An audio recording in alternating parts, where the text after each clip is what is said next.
पुनः स्वागत है आप सभी का। आज भगवत गीता कोर्स का 14 सत्र है। लास्ट बट वन सेशन है। So tomorrow will be the last session.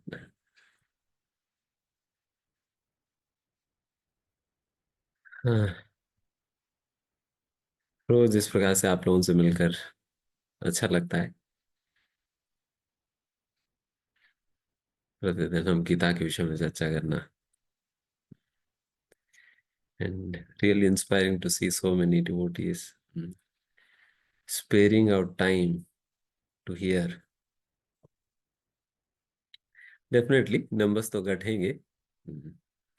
तो भगवान ने पहले ही गीता में कहा हुआ है, मनुष्यानाम सहस्रेषु कश्चिद् यतति सिद्धति सिद्धये यततामपि सिद्धानाम कश्चन माम वेत्ति तत्वतः। भगवान ने कहा कि वैसे तो हजारों हजारों लोगों में से कोई बिरला एक ही व्यक्ति आध्यात्मिकता को समझने का जो काम रखता है। एंड वैसा रखने वालों में से भी बहुत बिरला ही कोई व्यक्ति सही में भगवान को समझ पाता है। तो उस प्रकार से आप सभी उन हजारों में से एक है जो कि आज यहाँ पर आप सभी उपस्थित है।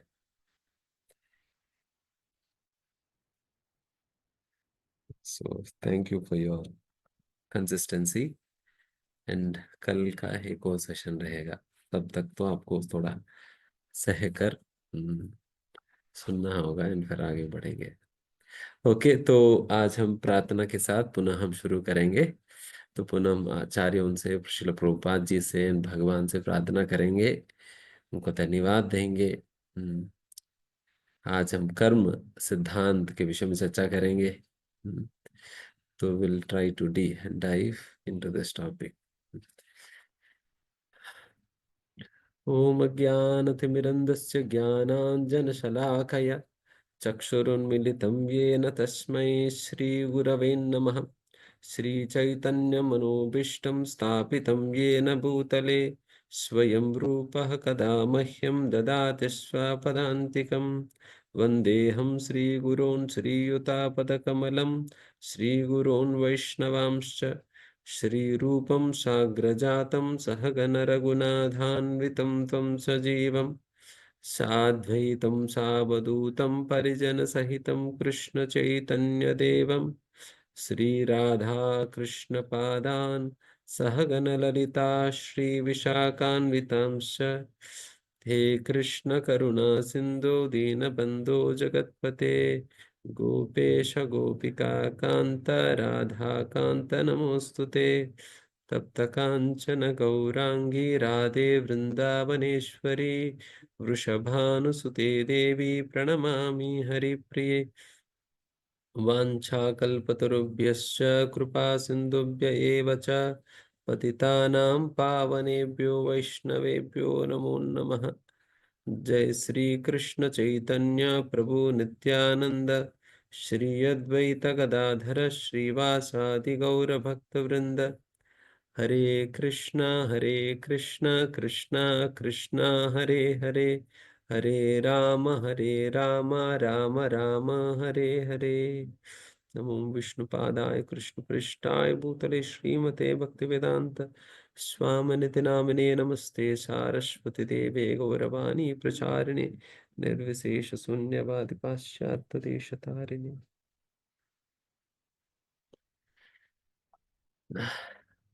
गोविंद।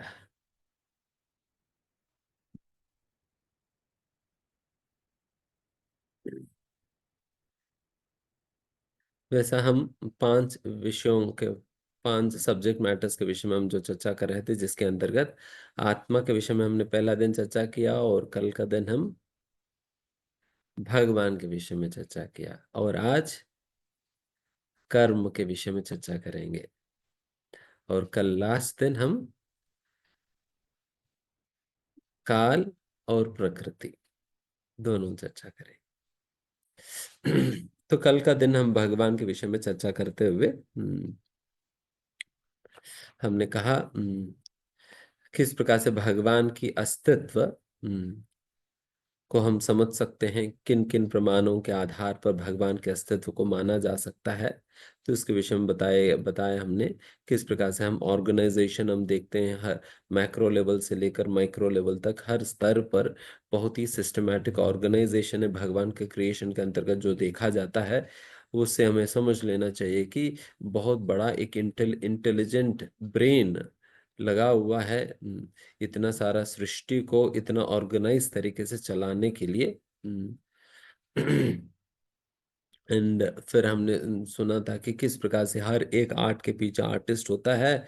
उसी प्रकार से ये नेचुरल सीनरीज और नेचुरल सेटिंग्स जो भी हम देखते हैं, उन सारा चीजों के पीछे एक इंटेलिजेंट व्यक्ति होना ही होगा। एंड फिर इस प्रकार से समस्त अनेक प्रकार के कारण लेते हुए हमने इस बात को समझा कि किस प्रकार से भगवान की अस्तित्व होता है। फिर इसके उपरांत हम लोगों ने चर्चा किया कि इस अगर भगवान है, तो क्या भगवान को कोई आकार है या नहीं है। भगवान भगवान शक्ति स्वरूप है, कांतिपुंज है, निराकार है, क्या है। तो इसके संबंध में हमने बताया हुआ है कि किस प्रकार से भगवान निराकार नहीं बल्कि साकार है। कई बार भगवान को शास्त्रों में निराकार या निर्गुण निर्विशेष के रूप में इसलिए कहा जाता है, इस बात को कहने के लिए कि भगवान का आकार है, भगवान का कोई भौतिक आकार नहीं करके समझाने के लिए ये निराकार शब्द या अरूप शब्द की प्रयोग किया जाता है। अरूप शब्द भगवान के लिए प्रयोग किया जाता है। अरूप शब्द का ये अर्थ नहीं है कि भगवान का कोई रूप ही नहीं करके नहीं है, बल्कि भगवान का भौतिक रूप नहीं है। भगवान का रूप है बट भौतिक नहीं, भगवान का रूप आध्यात्मिक है। इस बात को समझाने के लिए, बिकॉज भगवान का भौतिक रूप है करके मानना ये ज्यादा बड़ा अपराध है भगवान का रूप नहीं है करके कहने से भी। हम्म, भगवान को निराकार कहना रिलेटिवली कम अपराध है। किसकी तुलना में? भगवान को भौतिक रूप है करके कहने की तुलना में। बिकॉज भगवान का जैसा आप कहेंगे कि भगवान का भौतिक रूप है, तुरंत आप भगवान को अपने समान स्तर पर खींच कर ला रहे हैं। हम्म, अपने समान स्तर पर खींच कर ला रहे हैं। जैसा भगवान को अपने स्तर पर लेकर आओगे, तुरंत ईर्ष्या, द्वेष, दोष, दृष्टि इत्यादि वो सारा कुछ शुरू हो जाएगी। वो सारा कुछ शुरू हो जाएगा जैसा आप भगवान को अपने स्तर पे लाएंगे। इसलिए कभी भी भगवान को अपने स्तर पे खींचकर नहीं लाना चाहिए। जनरली मनुष्य जनरली आजकल की जनता दो प्रकार की प्रॉब्लम्स देखा जाता है। एक तो इधर साधारण व्यक्ति को भगवान बना लेते हैं, नहीं तो भगवान को साधारण व्यक्ति मानने लगते हैं। ये दो बड़ी समस्या है आज के समय पर। इधर भगवान को साधारण मनुष्य के रूप में मानते हैं, जैसा कृष्ण, राम, इन लोगों को वो लोग सोचते हैं कि they are historical personalities. Simple historical personalities नहीं है दोनों। दोनों तो स्वयं भगवान है। हम्म स्वयं भगवान है। They are not simply historical personalities या किंग्स इन द पास्ट करके नहीं है, राजा नहीं है केवल। साधारण राजा ये नहीं है। तो इस प्रकार से जो लोगों भगवान को जो साधारण मनुष्य जो मानने लगते हैं, वो बहुत बड़ी अपराध है। एंड फिर दूसरी अपराध है साधारण मनुष्य को ही भगवान के रूप में जो आजकल जो पूजा करते हैं ना, ये बाबा जो है आप भगवान बन गया, इनकी आरती उतारना चाहिए, इनकी भोग लगना चाहिए, ऐसा करनी चाहिए, वैसा करनी चाहिए करके साधारण लोगों का ही जो पूजा करने जा रहे लोग, ये भी बहुत बड़ा अपराध है। ये हमेशा आप हमेशा के लिए ये बात को याद रखो कि कभी भी चाहे कुछ भी करके कभी भी कोई जीव भगवान नहीं बन सकता।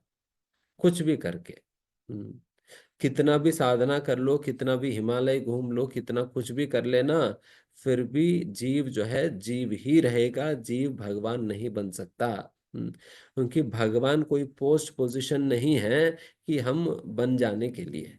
हम्म भगवान कोई पोस्ट पोजीशन नहीं है भगवान बन जाने के लिए। भगवान भगवान कभी बने नहीं है, भगवान हमेशा से ही भगवान ही रहे हैं। हम्म तो इसलिए ये बात हमें अपना दिमाग से निकाल देना चाहिए। कभी भी कोई भी साधारण व्यक्ति जो है भगवान नहीं बन सकता है। इसलिए श्रील प्रभुपाद जी ने बहुत स्ट्रांगली इस प्रकार से कहा है ऐसा लोगों के विषय में, one who claims to be God is no better than a dog. जो व्यक्ति अपने आप को भगवान करके घोषित करता है वो कुत्ते से बेहतर तो नहीं है, वो कुत्ता है। हम्म, जैसा होता है ना जी वो डी गॉड, एंड उसका उल्टा क्या है, डी वो जी डॉग। जो इस प्रकार से अपने आप को झूठे प्रकार से भगवान के रूप में घोषित कर रहे हैं, they are as good as dogs करके। बिकॉज कोई भी व्यक्ति, साधारण व्यक्ति भगवान बन कैसे सकता है, कि भगवान छोटे मोटे मैजिक करने वाला है। हम्म, मतलब आजकल तो लोग अगर छोटे मोटे अगर कोई मैजिक कर दे, अगर किसी को पॉकेट से गोल्ड चेन निकाल दिया, मुंह से शिवलिंग को प्रकट कर दिया और चिटकी करके तो उसमें विभूति निकाल दिया, इस प्रकार के छोटे मोटे मैजिक कर देने पे लोग सोचते कि अरे ये तो बड़ा चमत्कार करता है, ये तो भगवान ही है यार। हम्म क्या आपको भगवान क्या लगता है, भगवान छोटे मोटे गोल्ड चेन बनाने वाला, और छोटे मोटे विभूति निकालने वाला और मुंह से शिवलिंग प्रकट कराने वाला लग रहे हैं? गोल्ड चेन निकालने वाला नहीं है। भगवान अगर बनाते तो सोने की पहाड़ बनाकर खड़ा कर देते हैं। हम्म, सोने की पहाड़ हम, you can, in scriptures there is a mountain called Meru पर्वत, there is a mountain called Meru पर्वत है। And that mountain is absolutely made of pure gold. शुद्ध सोना से बना हुआ है। हम्म, अगर भगवान आप सोचते हो अपने आप को, अब चेन मत निकालो, पर्वत खड़ा करो, देन मानेंगे। हम्म पर्वत बना दो, देन मान लेते।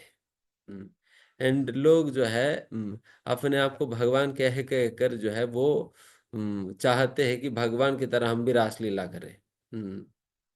बट भगवान रासलीला करने के पहले गोवर्धन उठाए थे, पहले गोवर्धन उठा लो फिर उसके बाद रासलीला करना।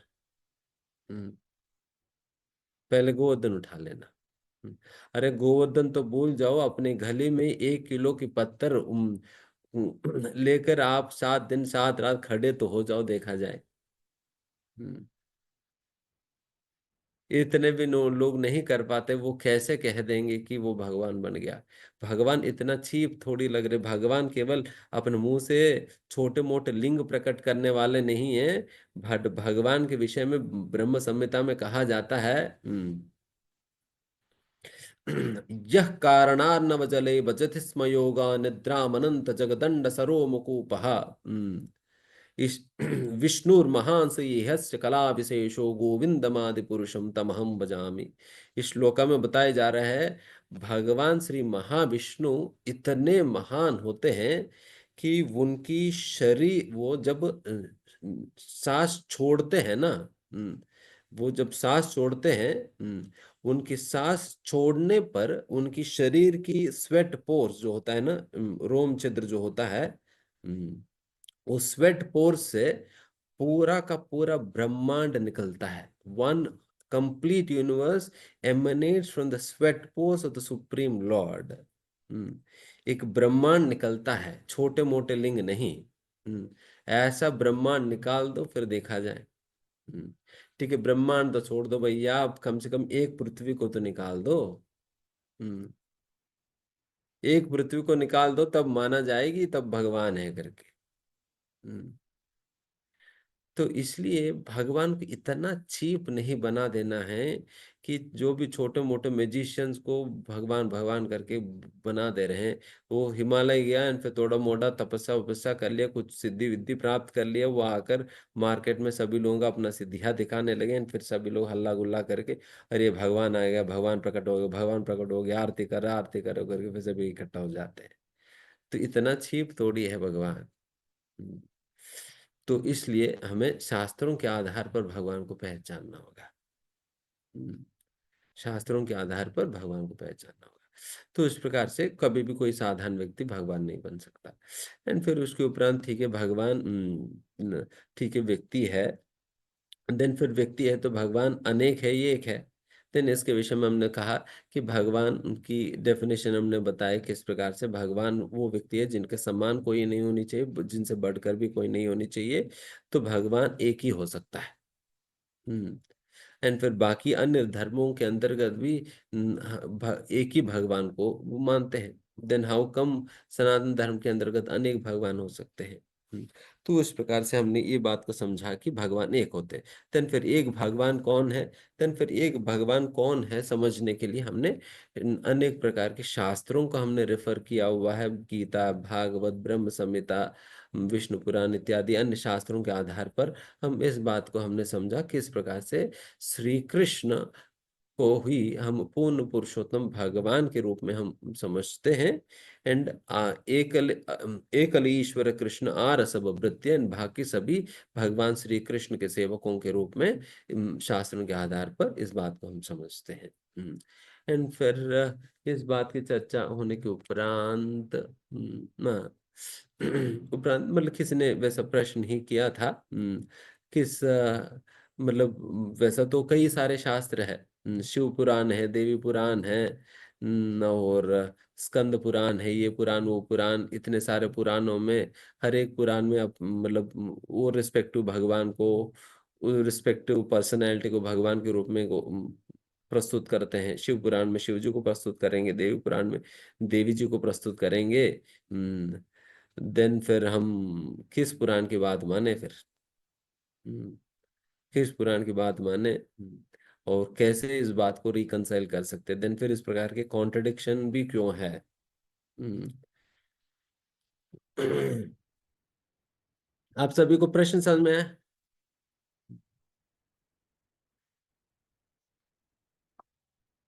गोविंद।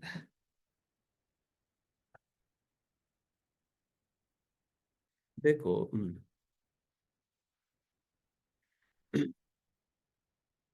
सबसे पहला, ये थोड़ा सा 5 मिनट लगेगा बट मैं इस अच्छा समझेंगे तो देन फिर थोड़ा सा आपको ज्यादा श्रद्धा होगा या अप्रिशिएट कर पाएंगे। Basically scriptures always try to accommodate as many people as possible. mm. शास्त्र वो अपने स्वरूप का ऐसा विस्तार करके, अपना हृदय को ऐसा उधार करके व्यक्त करती है जिसे ज्यादा ज्यादा लोगों को वो एकोमोडेट करके भगवान की ओर धीमे गति में उनको आगे बढ़ा सके। जो व्यक्ति जिस स्तर पे है उस स्तर से ही उस व्यक्ति को धीमे धीमे वो ऊपर उठाने का प्रयास करा किया जाता है। अगर यहाँ तक भी शास्त्रों में बताया जाता है कि अगर कोई व्यक्ति मांसाहार भी खाता हो, शास्त्र उनको भी रिजेक्ट नहीं करते, नहीं भैया तुम्हारे लिए भी हमारे पास स्पेस है। हम्म, तुम्हारे लिए भी हमारे पास जगह है। तुम ठीक है मांसाहार तुम छोड़ नहीं पा रहे, देन फिर मांसाहार आप इस प्रकार से खाना शुरू करो। आप आप इस प्रकार से उसको सैक्रिफाइस में करके देन फिर आप करना शुरू करो। देन उस दौरान जो है फिर धीमे धीमे धीमे धीमे जो है वो उस प्रकार से करते करते उनके अंदर वो जो है वो वैदिक स्क्रिप्चर से शास्त्रों से जुड़ने लगता है। शास्त्रों से जुड़ने के बाद धीमे धीमे उनके अंदर परिवर्तन आकर वो खुद ही मांसाहार करना छोड़ देगा। देन फिर धीमे धीमे आगे बढ़कर वो देवी देवताओं के माध्यम से भगवान की ओर आगे बढ़ता जाएगा। आगे बढ़ता जाए उस प्रकार से हर किसी को, अगर कोई दारू भी पीता है, दारू पीने वाला को भी कहा जाता है ठीक है आपके लिए भी स्पेस है। हम्म, आपके लिए भी स्पेस, आप आपको भी रिजेक्ट नहीं करेंगे, आप भी इस प्रकार से करो। हम्म, तो इस प्रकार से हर किसी को अपने चैनल के थ्रू भगवान के पास जाने के लिए रास्ता दिखाया जाता है वैदिक स्क्रिप्चर्स के अंतर्गत। क्योंकि वेद जो है माँ के समान है। वेद जो है माँ के समान है। जिस प्रकार से माँ बहुत उदार रहती है, माँ बहुत उदार हृदय का होती है ना। पिता कभी कभी थोड़ा थोड़ा खटू होते हैं, बट माँ ज्यादा उदार होती है। बच्चा जो है चाहे कितना भी शैतान क्यों ना हो फिर भी माँ गोदी में लेती है, उनको संभाल लेती है। पिता का अपना कुछ वो ओडिसे की अपना, हाँ, कुछ स्टेटस होता है, वो मेंटेन करते हैं। अगर मान लीजिए बच्चा वो टॉयलेट कर दिया, पिता कहेगा कि मैं नहीं लूंगा, मैं, आप इनको साफ करके लाओ तब मैं गोदी में लूंगा। तो ये पिता का होता है। बट माँ तो वो गोद में लेकर उनको नहलाएगी, कपड़ा पहनाएगी, फिर टिप टॉप करके दे देगी, तो पिता तब गोदी में ले लेगा। बट गंदी अवस्था में तो वो नहीं लेगा, बट माँ चाहे कितना भी गंदगी क्यों ना हो, वो संभाल लेती है। तो ये माँ की उदारता है, हृदय है। तो वैसे तो ये वैदिक शास्त्र भी, वो भी माँ का स्वरूप है। तो माँ जो है फिर वो सभी लोगों के अकोमोडेट करती है। एंड फिर तो किस प्रकार से अकोमोडेट किया जाता है कि किस प्रकार से अकोमोडेट किया जाता है कि हम्म, भगवान गीता के अंदर कहते हैं, श्रद्धया अर्चितुम इच्छति। श्रद्धया अर्चितुम इच्छति। जो व्यक्ति जिस प्रकार की श्रद्धा के साथ कोई देवी देवता का पूजा करना चाहता है, उस देवी देवता का पूजा करने के लिए जो भी श्रद्धा की जरूरत पड़ता है, वो श्रद्धा भगवान कहते हैं मैं ही दूंगा उन्हें।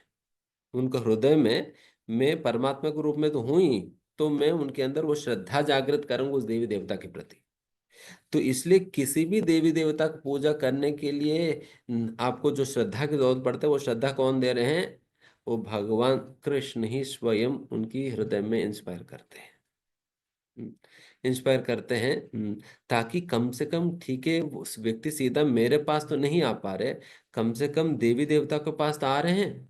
हम्म, कम से कम उनसे तो जुड़ जाए पहले। इसलिए भगवान उनको एंकरेज करते, ठीक है उन्हीं के पास अगर जाने की इच्छा है तो उनसे जुड़ जाओ कम से कम। उसके लिए जो भी श्रद्धा की जरूरत है, मैं इंस्पायर कर देता हूँ। देन इंस्पायर कर देते हैं। एंड फिर भगवान कहते हैं उन देवी देवताओं का पूजा करने पे जो भी तुम्हें फल मिलता है, वो फल कौन दे रहा है? उसके विषय में भगवान कहते हैं मयैव भीतान हितान। मय एव, मैं स्वयं ही वो फल भी देता हूँ। जो भी उनको जो भी फल मिलता है, वो फल भी भगवान खुद ही दे रहे हैं। बट वो पास ऑन कर रहे हैं, देवी देवताओं के माध्यम से दे रहे हैं। जिस प्रकार से, वैसा तो सारा संपत्ति भगवान की, कृष्ण भगवान की है। जब सारा संपत्ति भगवान की है, किसी और की संपत्ति को दान में मैं थोड़ी दे सकता हूँ। मैं एक थोड़ी कह सकता हूँ प्रभु जी हमारे घर के बगल में ना वो बेंच कार पड़ा हुआ है, अब मंदिर ले जाना। तो मैं नहीं कह सकता हूँ ना। वो तो बेंच गाड़ी तो उनकी है, पड़ोस वालों की है। तो उनकी गाड़ी मैं थोड़ी दान दूंगा। उसी प्रकार से देवी देवताओं का अपना कोई संपत्ति नहीं वो दान दे देने के लिए। उनका जो भी संपत्ति है वो उधार लिया हुआ संपत्ति है, भगवान से उधार लिया हुआ संपत्ति है। तो वो कहाँ किसी को दान दे देंगे अपने से? इसलिए उनके अंदर दान देने का सामर्थ्य होता नहीं है। तो इसलिए ही यहाँ पर भगवान क्लियर कर रहे हैं कि मयैव विहितान हितान। ये सारा जो भी देवी देवताओं को पूजा करने से जो भी फल मिलता है, वो सारा फल भगवान स्वयं ही डिलीवर कर रहे हैं। बट देवी देवताओं के थ्रू पास ऑन कर देते हैं, पास ऑन कर देते हैं। एंड किस प्रकार के लोग देवी देवताओं के पास जाएंगे उसके विषय में कहते हैं काम हृत ज्ञाना प्रपद्यन्ते अन्य देवता। जिनकी हृदय में अनेक प्रकार की काम वासनाएं हैं, वो अपने काम वासनाओं के अनुरूप जो है एक पर्टिकुलर देवी देवता के प्रति आकर्षित होगा। जिनको धन चाहिए वो लक्ष्मी जी की प्रति या किसी और की प्रति आकर्षित होगा। जिनको अपने जीवन में, भौतिक जीवन में आने वाले अनेक प्रकार के विघ्नों को हटवाना है, तो फिर गणेश जी से आकर्षित होगा। जिनको खूब अच्छा पढ़ाई करने, वो सरस्वती जी से आकर्षित होगा। किसी को शनिदेव से काम है, किसी को किसी और से काम है, जिनको जिनसे काम है उनसे काम निकालने जाते हैं। हम्म तो बेसिकली देवी देवताओं का भक्ति नहीं होता है, देवी देवताओं के साथ लोग व्यापार ही करते हैं।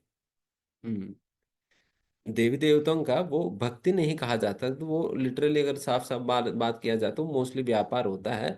देखिए मैं आपकी ये वाली पूजा कर दूंगा, मेरी ये वाली काम निकाल देना। हम्म सूर्य भगवान मैं थोड़ा सा अर्घ्य में आपको चढ़ा दूंगा, मेरे बेटे की तबीयत खराब हो रही ठीक कर देना। हम्म तो इस प्रकार से मतलब लेन देन चलता है। हम्म, तो ये है। एंड बट ठीक है, अगर कोई अभी अपना काम वासनाओं से वो वशीभूत है, देन फिर उनको शास्त्र कहते ठीक, कोई बात नहीं, आप अपना काम वासनाओं के हिसाब से ही, जिस देवी देवता से भी तुम्हारा काम निकलता है, जिस देवी देवता के प्रति भी तुम्हारी आकर्षण है, उस देवी देवता के पास जाना। देन फिर उस देवी देवता के प्रति जो भी श्रद्धा चाहिए वो भी मैं दूंगा। देन फिर उस श्रद्धा के आधार पे आप जो भी उनकी पूजा वूजा होता है आप कर लो। देन उसके प्रतिरूप प्रतिफल जो भी तुम्हें फल देना होता है वो भी मैं दे दूंगा। हम्म, तो उस प्रकार से भगवान ही कोऑपरेट कर रहे हैं सारी चीजों के लिए। समझ में आ रहा है ना? तो उस प्रकार से समझना होगा। एंड फिर आगे इसलिए देन फिर भगवान किसी के हृदय में ये श्रद्धा कैसे इंस्पायर करेंगे? श्रद्धा कैसे इंस्पायर करेंगे? एक तो हृदय में परमात्मा के रूप में तो इंस्पायर करते ही है, बट साथ ही साथ शास्त्रों के माध्यम से भी करते हैं। हम्म, शास्त्रों के माध्यम से भी करते हैं। देन फिर इस प्रकार के लोग जो है, जो जिस पर्टिकुलर देवी देवता से आकर्षित है, वो ऑटोमेटिकली उस देवी देवता के संबंधित शास्त्र के आश्रय लेंगे। देन फिर उनके विषय में पढ़ेंगे। देन अगर मान लीजिए अगर वहां पर कहा जाए कि अरे देवी जी जो है वो नंबर 3 में आती है करके अगर बोला जाए, देन फिर कोई पूजा करेगा? नहीं करेगा। नंबर 3 पे मैं क्यों करूँ? नंबर 1 वाला बताओ, उनकी करूंगा। हम्म, देन फिर वो उनकी श्रद्धा हिल जाएगी। तो इसलिए फिर उनको वहां पर प्रस्तुति किया जाता है, नहीं भैया मतलब नंबर 1 यही है, आरती उतार लो। हम्म, आरती कर लो, नंबर 1 यही है। तो इस प्रकार से उनको उस प्रकार से प्रोजेक्ट किया जाता है ताकि व्यक्ति की श्रद्धा बने रहे ना।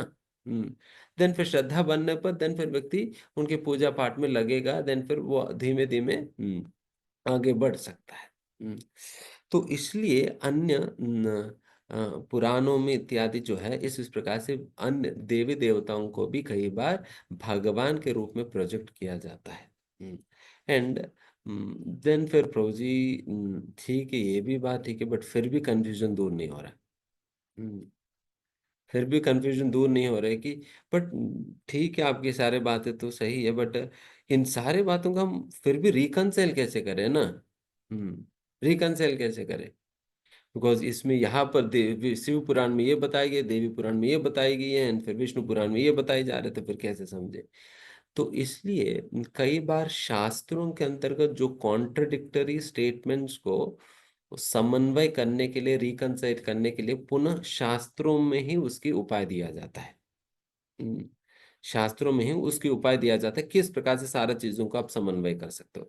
इसके संबंध में एक स्टेटमेंट आता है शास्त्रों में कि टोटल 3 प्रकार की, 3 कैटेगरीज की पुराण है। 3 कैटेगरीज में पुराण है: सात्विक पुराण, राजसिक और तामसिक पुराण।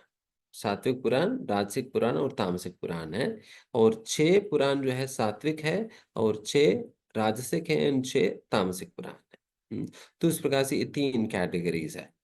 और इन 3 कैटेगरीज के अंतर्गत जैसे तामसिक पुराणों में वो एक एक आध पर्टिकुलर देवी देवताओं को भगवान के रूप में प्रेजेंट किया जाएगी। हम्म, तामसिक पुराणों में जैसा कि शिव जी, दुर्गा जी, इस प्रकार से भगवान के रूप में प्रकट किया जाएगी। एंड वैसे ही आप राजसिक पुराण उठाएंगे तो देन फिर वहां पर किसी और को भगवान के रूप में प्रकट किया जाएगी। एंड सात्विक पुराण अगर उठाया जाए, देन सात्विक पुराण के अंतर्गत विष्णु को भगवान के रूप में प्रकट किया जाता है।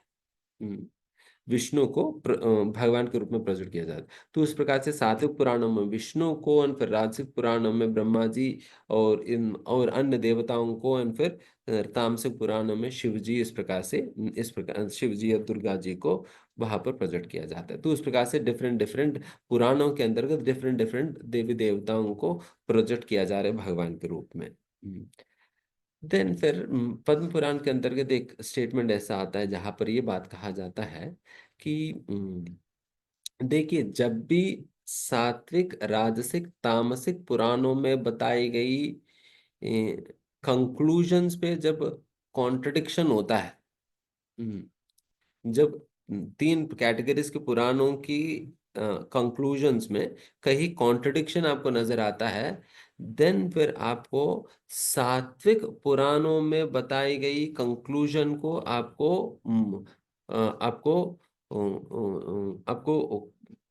फाइनल फाइनल कंक्लूजन के रूप में स्वीकार करना चाहिए।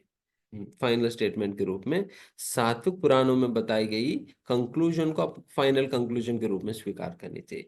तो इस प्रकार से सात्विक, राजसिक और तामसिक पुराणों में कही गई बातों को आप कैसे रिकंसिल करेंगे? By giving greater weightage to the statements of sattvic Purana. सात्विक पुराण। एंड इसलिए वैसा सात्विक पुराणों से अगर पूछा जाए, तो वैसा सात्विक पुराणों में जैसा कि विष्णु पुराण हो, स्कंद पुराण हो, श्रीमद् भागवत पुराण हो, तो ये सारा सात्विक पुराणों में आते हैं। इन सारा सात्विक पुराणों में विष्णु को भगवान के रूप में घोषणा की जाती है। एंड इसलिए ही हालांकि बाकी अन्य पुराणों में अन्य प्रकार की कंक्लूजन्स को प्रस्तुत करने के बावजूद भी सात्विक पुराणों के अंतर्गत बताई गई इस कंक्लूजन को हम हाईएस्ट कंक्लूजन के रूप में हम स्वीकार करते हैं। तो इस प्रकार से ये सारा हम रिकंसाइल करते हैं। ठीक है, तो ये संक्षिप्त में हमने बताया। तो हम आगे बढ़ते हैं, नहीं तो लेट हो जाएगी। तो थोड़ा बहुत क्लियर है। वैसा कभी भी स्क्रिप्चर्स में ऐसा नहीं होता है कि anything will not be completely clarified unless and until you begin with spiritual practices। जब तक आप हृदय साफ करने के लिए आप आध्यात्मिक कार्यों को आप करते नहीं हो, तब तक आपका ज्ञान जो है वो हृदय में सिंक नहीं होगा। हम्म सिंक नहीं होगा। जिस प्रकार से इंसुलेटर लगने पे कंडक्ट नहीं होगा चीजें अंदर, उसी प्रकार से हमारा अनर्थ रूपी इंसुलेटर है जो कि हमारा ज्ञान को अंदर कंडक्ट करने नहीं देती है। इसलिए केवल सुनना ही पर्याप्त नहीं, सुनना भी अपने आप में भक्तिमय कार्य है। बट सुनने के साथ साथ जो हम कार्यकलाप करने के लिए जो कल का दिन हम जो बताएंगे वो भी आप करते जाएंगे। देन फिर धीमे धीमे जो हम यहाँ पर चर्चा करें वो बातें आपके हृदय में सिंक इन होंगे। देन फिर सिंक होंगे, देन फिर आपकी श्रद्धा और दृढ़ होता जाएगा। तो इसलिए for that you will have to work on your own heart by purifying it. And how do you purify it? By adopting the spiritual practices. And next, आज का दिन हम कर्म के विषय में चर्चा करेंगे। तो कर्म के विषय में क्या चर्चा करें? वैसे तो सभी अपना अपना कर्म कर ही रहे हैं, तो लगे रहिए अपने कर्म में। तो देखिए, first of all will discuss about what is karma and what are the different types of karma. कर्म क्या होता है एंड अलग अलग प्रकार की कर्म क्या क्या है, डिफरेंट डिफरेंट टाइप्स ऑफ कर्म क्या है। एंड फिर उसके उपरांत हम एक फेमस मिसकंसेप्शन जो इस दुनिया के अंदर का जो चलता है उसके विषय में चर्चा करेंगे कि जैसे लोग कहते हैं ना, वर्क इज वर्शिप, कर्म ही पूजा है, कर्म करेंगे तो पर्याप्त है, केवल धार्मिक जीवन जीना पर्याप्त है, धार्मिक जीवन जीना चाहिए, किसी का बुरा मत करो, किसी के विषय में बुरा मत सोचो, किसी को बुरा मत करो, ये पर्याप्त है, ये क्या भक्ति भक्ति करने का क्या ही जरूरत है। आप अपना कर्म करो। तो इस प्रकार से जो कॉमन नोशन है, तो उसके विषय में हम चर्चा करेंगे। फिर उसके उपरांत हम ये भी चर्चा करेंगे कि यस, कर्म करना है, बट फिर कर्म किस प्रकार के कर्म करना होता है, क्या क्या क्वालिफिकेशंस होना जरूरत है उस कर्म कर्म के लिए, तो इसके विषय में भी हम चर्चा करेंगे। What are the qualifications required. इससे हमें पता चलेगा कि जो भी हम दैनिक कार्य जो हम कर रहे हैं वो कार्य किस प्रकार से हम करें जिससे वो भगवान के अनुसार कर्म हो। भगवान जिस प्रकार से चाहते उस प्रकार से हो, वो उसके लिए हमें क्या करना होगा, तो उसके विषय में चर्चा करेंगे। एंड फिर फाइनली ये भी चर्चा करेंगे कि अच्छे लोगों के साथ बुरा क्यों होता है, बुरे लोगों के साथ अच्छा क्यों होता है। प्रभु जी, मैं तो कभी किसी के साथ बुरा किया ही नहीं, बट मेरे के साथ ऐसा क्यों हो गया। हम्म, भगवान बारंबार मुझे ही क्यों पकड़ते हैं। हम्म, पिछले साल ही पूरा झाड़ दिया भगवान ने। एंड इस बार दोबारा पकड़ लिया। तो ये क्या होता है, मैं इतना माला कर रहा हूँ बट फिर भी एक बंद नहीं हो रहा। तो क्या कर, तो ये हम चर्चा करें। ठीक है, first of all, what is karma. देखिए, karma as a generic term means action. कर्म, इसके अगर सिंपल लिटरेरी मीनिंग अगर देखा जाए, कर्म शब्द की अर्थ है एक्शन। एंड कई बार कर्म शब्द की किस कॉन्टेक्स्ट में कर्म शब्द की प्रयोग किया जा रहा है, उस कॉन्टेक्स्ट के अनुसार भी उसकी अर्थ बदलता है। एक प्रकार के कॉन्टेक्स्ट में अगर उपयोग किया जाए, देन कर्म का मतलब है एक्शन है। एंड एक और कॉन्टेक्स्ट में कर्म शब्द की प्रयोग करते हैं ना। अरे क्या करूं यार, ये मेरे कर्म है। तो इसमें कर्म क्या हुआ, वहां पर एक्शन नहीं है, ये मेरी कर्म है करके जो कह रहे, that is referring to the fruit result और the karmic reaction. Karmic reaction को रेफर करे, कर्म फल को रेफर करे वहां पर कर्म शब्द से।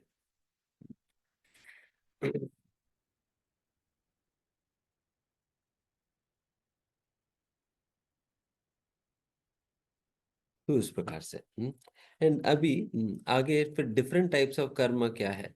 वैसा तीन प्रकार के कर्म होता है। एक तो विकर्म, और अकर्म, और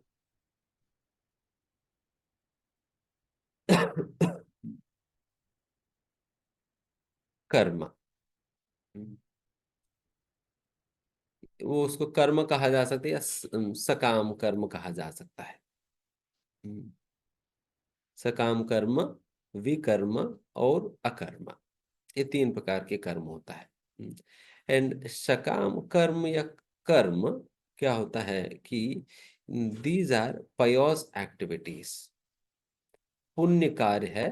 एक फल की अपेक्षा के साथ शास्त्रों में कही गई सिद्धांतों के अनुसार जब हम कोई कार्य करते हैं, वो कोई पुण्य कार्य करते हैं, तो वो सकाम कर्म के अंतर्गत आता है। जो कि मतलब एक फलापेक्षा के साथ सकाम कर्म। सकाम मतलब काम के सहित, काम मतलब डिजायर, डिजायर के साथ की गई एक्शन है, इसलिए उसको सकाम कर्म कहा गया है। मुझे उस एक डिजायर को फुलफिल करने के लिए, एक इच्छा को पूर्ण करने के लिए मैंने ये कार्य किया, इसलिए इसको सकाम कर्म कहा जा रहा है। तो उस प्रकार के सकाम कर्म है। एंड वैसा सकाम कर्म करने से देन फिर व्यक्ति को पुण्य मिलता है, पुण्य, पयोस क्रेडिट मिलता है। एंड दूसरा है विकर्म। विकर्म क्या होता है कि विकृत कर्म है, या it is like it sinful activity, sinful activity. जिस इस प्रकार की पापमय कार्य करने पे हमें हमें पाप लगता है, पाप लगता है। ये पापमय कार्य है जिसकी बदले में हमें पाप लगता है, ये सिंफुल एक्टिविटी है। एंड फिर अकर्म है।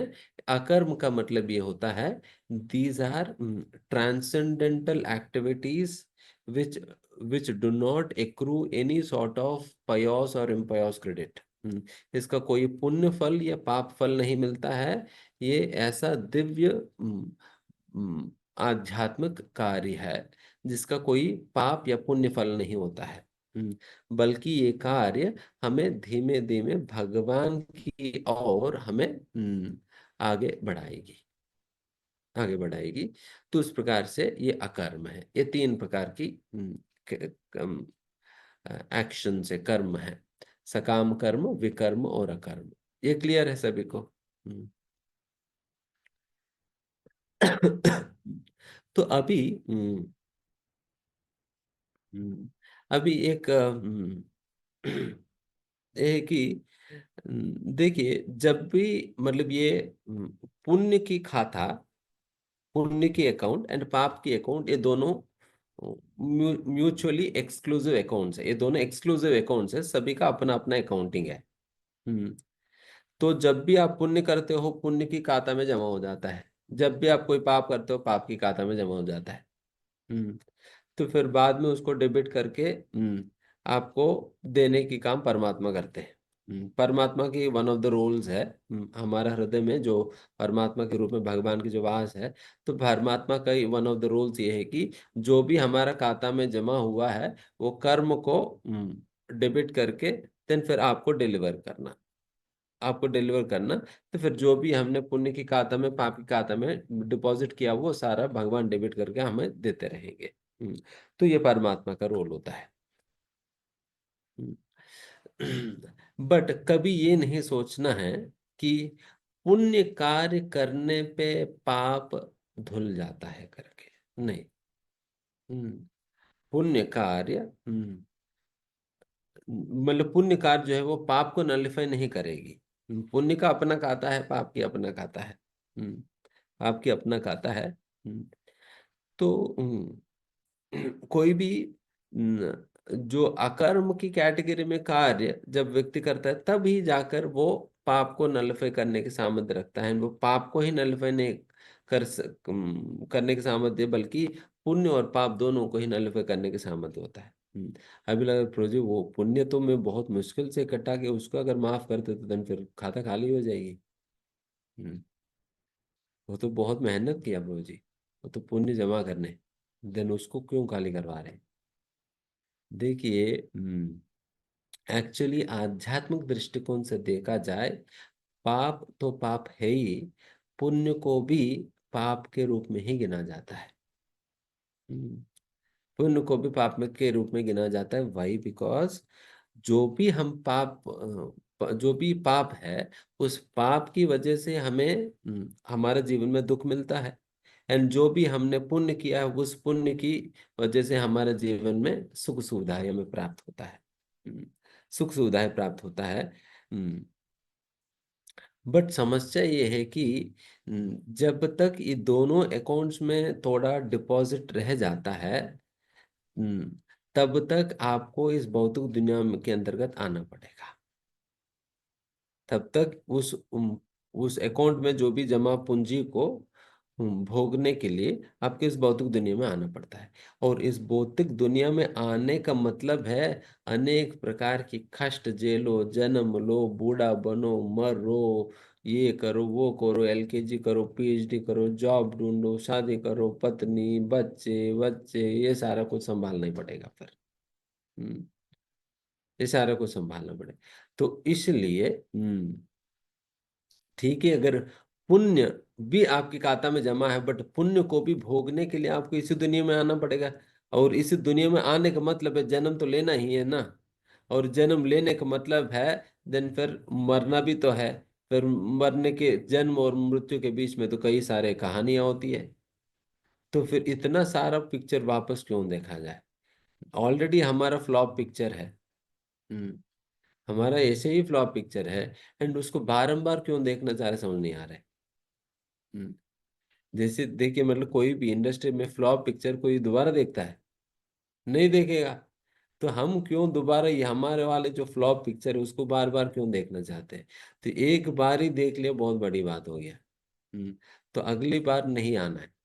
हम्म, अगली बार नहीं आना है। अगर पुण्य की खाता में भी कुछ भी जमा होगा, देन फिर वापस आना पड़ेगा। हम्म, पाप की खाता में भी कुछ भी होगा, वापस आना पड़ेगा। हम्म, इसलिए पुण्य भी आपको इस भौतिक दुनिया में खींच कर लाती है। इसलिए यहाँ पर भक्ति आध्यात्मिकता के दृष्टिकोण में पुण्य को भी पाप के रूप में ही गिना जाता है। बिकॉज वो आपको भौतिक दुनिया में खींच कर ला रही है ना। हम्म, because that is becoming the cause of your of your birth in this material world. That is becoming the cause. इसलिए फिर ये भी डेंजरस है। इसलिए शास्त्र में भगवान गीता के अंतर्गत बताते हैं कि बेटा आप क्या है ना,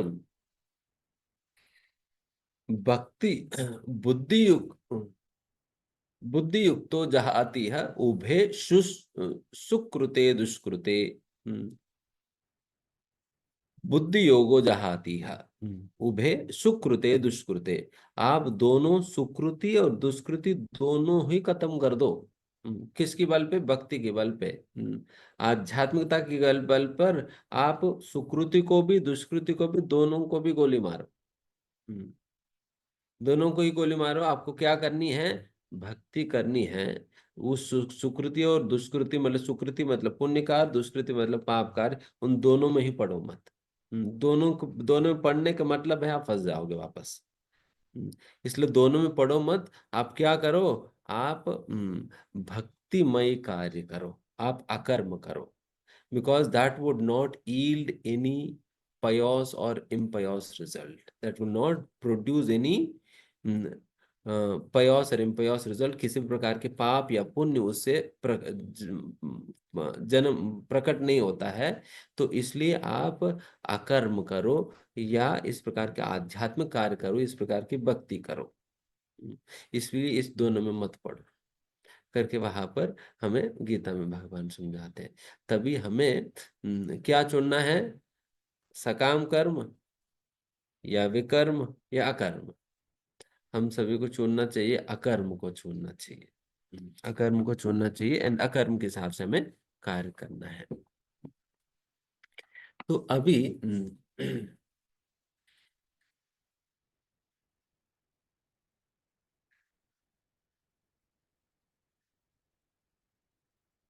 अकर्म के विषय में ही थोड़ा सा हम समझाते हैं। अकर्म के, के अंतर्गत हम we do the activities but we do those activities centered around Krishna. हम कार्य करते हैं बट उन कार्यों का केंद्र भगवान को बनाकर करते हैं। भगवान को केंद्र में रखते वो कार्य करेंगे। जैसा हम खाना बनाएंगे बट भगवान केंद्र बन जाएंगे उस खाने के। खाने के केंद्र कैसे बन जाएंगे भगवान? हम खाना पहले तो हम अपने लिए और अपना परिवार के लिए बनाते थे, अभी हम खाना बनाएंगे भगवान के लिए, भगवान के भक्तों के लिए। भगवान के लिए और भगवान के भक्तों के लिए। तो कोई भी कार्य का केंद्र मतलब क्या? कम क्या क्या मतलब है? कोई भी कार्य का केंद्र का मतलब होता है उस कार्य का पर्पस, उद्देश्य, लक्ष्य। तो उस प्रकार से अगर खाना बनाने का उद्देश्य, लक्ष्य, पर्पस जो है वो भगवान जब बन जाते हैं, देन फिर इसका मतलब आपका वो खाना बनाने की जो प्रक्रिया है वो भी अकर्म के अंतर्गत आ गया, अकर्म के अंतर्गत आ गया। इसलिए भगवत गीता में बताया जाता है, यज्ञ शिष्टासीन संतो मुच्यन्ते सर्व किल विषय ही भुंक्ते ते त्वाघम पापम ये पचंती आत्म कारणात्। इसलिए जो भी हम आहार बनाते, घर पे खाना वाना बनाते हैं, वो हम अपना अपने लिए और अपना परिवार के लिए नहीं बनाना चाहिए हमें, बल्कि भगवान के लिए बनाकर पहले भगवान को भोग लगाना चाहिए। पहले भगवान को भोग लगाना चाहिए एंड भोग लगाने के बाद जो भगवान की जो झूठन है, जो प्रसाद है, उस प्रसाद को हम अपने परिवार के सदस्यों को खिलाना चाहिए।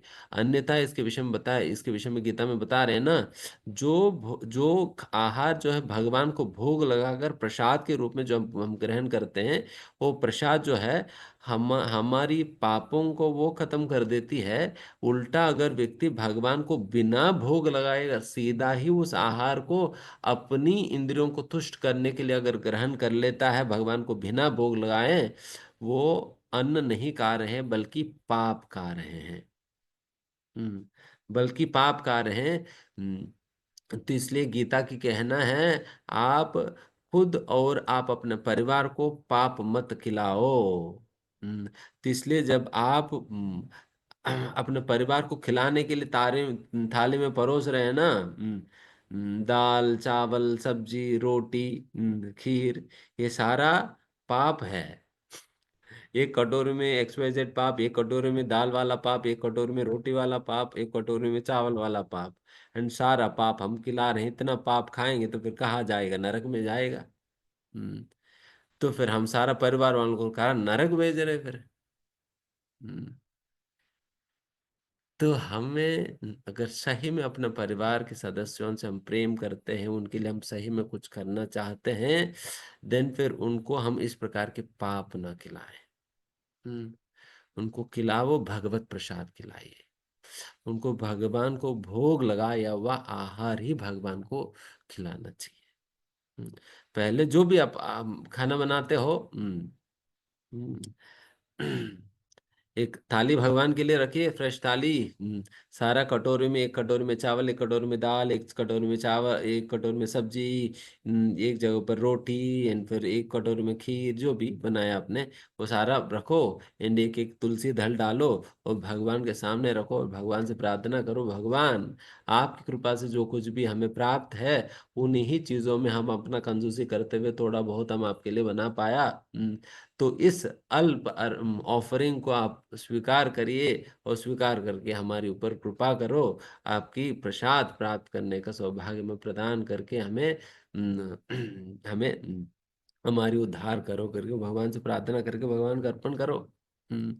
एंड फिर 15 मिनट भगवान के सामने रखने के उपरांत भगवान वो थाली आप निकाल कर वापस चावल को चावल में मिला दो, दाल को दाल में मिला दो, सब्जी को सब्जी में मिला दो। एंड फिर सारे परिवार वालों को खिला देना।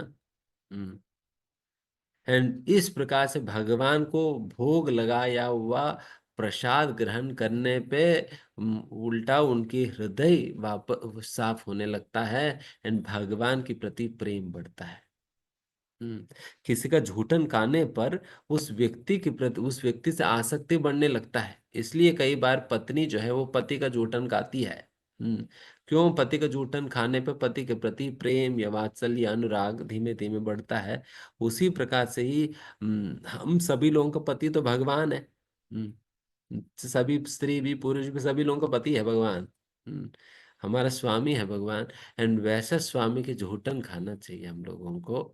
झूठन खाना चाहिए। उससे उनके प्रति प्रेम अनुराग भी बढ़ेगा, साथ ही साथ एक तो पाप भी धुलेगा और दूसरे उनके प्रति प्रेम भी बढ़ेगा।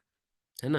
हम्म तो उस प्रकार से हर कार्य का केंद्र भगवान को बनाया जा सकता है। ऐसा देन फिर केवल भगवान को भोग लगाने की इस जो प्रक्रिया से आपने जितना समय किचन में खाना बनाने के लिए बिताया है, वो सारा भक्ति बन गया। हम्म सारा भक्ति के अंतर्गत गिना जाएगी। एंड जितना जितना आप मेहनत सब्जी मार्केट में जाकर सब्जी खरीदने में लगाया है, वो सारा भक्ति में आ गया। और सब्जी खरीदने के लिए पैसा चाहिए, और पैसा कमाने के लिए जो जॉब आपने किया है, वो भी भक्ति में आ गया। वो भी भक्ति में आ गया। तो इस प्रकार से we should slowly and gradually spiritualize our entire life. आज आध्यात्मिकता ये कोई पार्ट टाइम जॉब नहीं है, 5-10 मिनट के लिए भगवान के सामने जाकर हाथ जोड़कर दीप जलाकर आ गया। हम्म ये 5-10 मिनट वाली काम नहीं है। आध्यात्मिकता का मतलब ये होता है कि where we are trying to spiritualize every aspect of our life. हमारा जीवन का हर एक पहलू को हम आध्यात्मिक बनाने का प्रयास किया जाता है। एंड किस प्रकार से हर एक कार्य को आध्यात्मिक बनाया जा सकता है? यस, बनाया जा सकता है, उसका तरीका है। एंड वो तरीका हम जब शास्त्र पढ़ेंगे, साधु संगति करेंगे, भक्ति करेंगे, तब धीमे धीमे हमें पता चलेगा।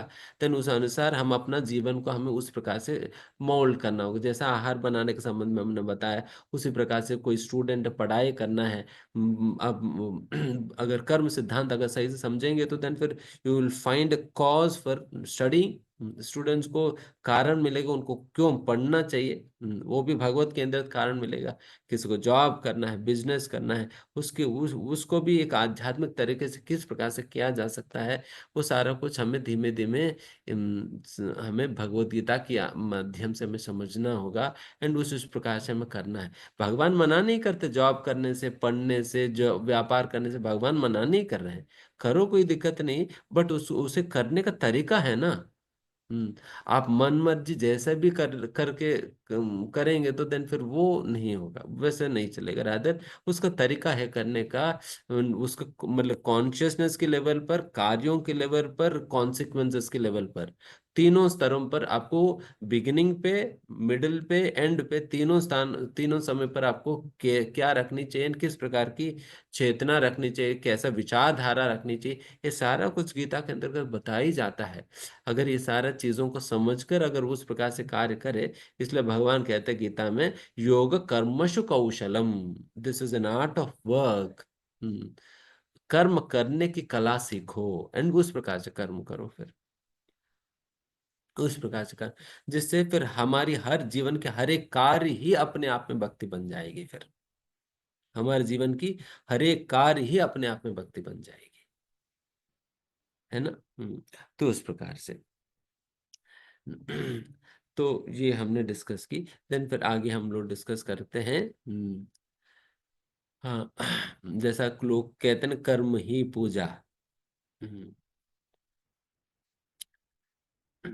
तो जो लोग इस प्रकार से सोचते हैं कर्म ही पूजा वाले, उन लोगों से मेरा ये प्रश्न है, बेटा देखो कि अगर कर्म ही पूजा होते, सॉफ्टवेयर इंजीनियर को सॉफ्टवेयर कोडिंग करना ही पूजा है, और मैकेनिकल इंजीनियरिंग को वो करना ही पूजा है, सिविल इंजीनियर को बिल्डिंग बनाना पूजा है, डॉक्टर को पेशेंट्स को देखना ही पूजा है, और यही पूजा होते, देन भगवान शास्त्र लिखने की बजाय इंजीनियरिंग, मैथमेटिक्स और इलेक्ट्रिकल इंजीनियरिंग और एमबीबीएस की बुक्स प्रोड्यूस करेंगे, गीता भागवत की जगह। तो गीता भागवत क्यों लिखेंगे ना। गीता भागवत की जगह भगवान इलेक्ट्रिकल इंजीनियरिंग पे, मैकेनिकल इंजीनियरिंग पे, सिविल इंजीनियरिंग पे, डॉक्टरी पे पुस्तकें प्रोड्यूस करके प्रेजेंट कर देंगे, बेटा मतलब कर्म करो, पूजा कर, पूजा हो जाएगी तुम्हारी। Then there would not be any meaning for these scriptures, शास्त्रों का कोई मीनिंग ही नहीं रह जाएगी फिर। अगर कर्म करना ही अपने आप में पूजा हो जाते तो शास्त्र में कोई अर्थ नहीं रह जाएगी। तो इसलिए इसलिए जो कॉमन सेंस है, समझना चाहिए कि yes, it is not so, it is not so, first चीज। एंड सेकेंडली, कई बार लोग कहते भी है ना कि भगवत गीता में भगवान कर्म करने के लिए कहा है। हम्म, कर्म करने के लिए कहा। हम्म, कि बाकी कोई बात दिखाई नहीं पड़ रही। हम्म भगवान तो कितने सैकड़ों प्रकार की बातें भगवान ने कहा, उसमें से बाकी और कोई बात नहीं दिखाई पड़ा, वो कर्म कर्म ही बता रहे हैं। हम्म बट कर्म करने के लिए जब वह कहा भी जा रहे हैं, तो कर्म किस प्रकार की कर्म करे, कैसे करे, क्या ना करे, एंड किस मनस्थिति में करे, कर्म करने के बाद फल के साथ क्या करे, इन सारे चीजों के विषय में कोई बात नहीं करता है। केवल लोग कह देते हैं कि कर्म करो। हम्म तो इसको कहा जाता है अर्थ कुक्कुट न्याय। जो उनकी मतलब की बातें उठा लेंगे, और जो उनकी मतलब की नहीं वो साइड लाइन कर देंगे। जो उनकी मतलब की बातें हैं वो उठा लिया। हम्म ये मुझे थोड़ा अच्छा लग रहा है, वो उठा लेते हैं, जो अच्छा नहीं लग रहा वो डिस्कार्ड कर देंगे। हम्म जैसे कि एक किसान था, उनके पास एक मुर्गी था। हम्म, वो मुर्गी जो है, वो रोज एक सोने की अंडा दिया करती थी। हम्म बट सोने की अंडा देने के लिए उनको बादाम पिस्ता खिलाना पड़ता था। हम्म तो वो रोज एक एक किलो 1 किलो बादाम, 1 किलो पिस्ता खा लेती थी, एंड फिर शाम के समय वो अंडा दे देती थी, एंड वो भी सोने की अंडा। हम्म देन फिर किसान ने सोचा कि थोड़ा दिमाग लगाए किसान। हमारे जैसे बहुत बुद्धिमान किसान है ये, एंड ऐसा बिल्कुल बुद्धि, ऐसा जबरदस्त बुद्धि लगाया। फिर उन्होंने सोचा कि देखो मतलब ये मुर्गी तो, अंडा तो वैसे तो पिछले हिस्सा से निकल रहे हैं, आगे वाले हिस्सा से तो बादाम पिस्ता खूब खा रही है। हम्म तो हम ऐसा करते हैं, इसे आधा काट के पीछे वाला हिस्सा रख लेंगे और आगे वाला फेंक देंगे। हम्म आगे वाला जो है फेंक देंगे, और पीछे वाला रख लेते हैं, क्योंकि पीछे वाला से तो अंडा निकलेगा, आगे वाला तो सिर्फ हमारा घाटा कर रहे हैं, बादाम पिस्ता खूब खा खा कर।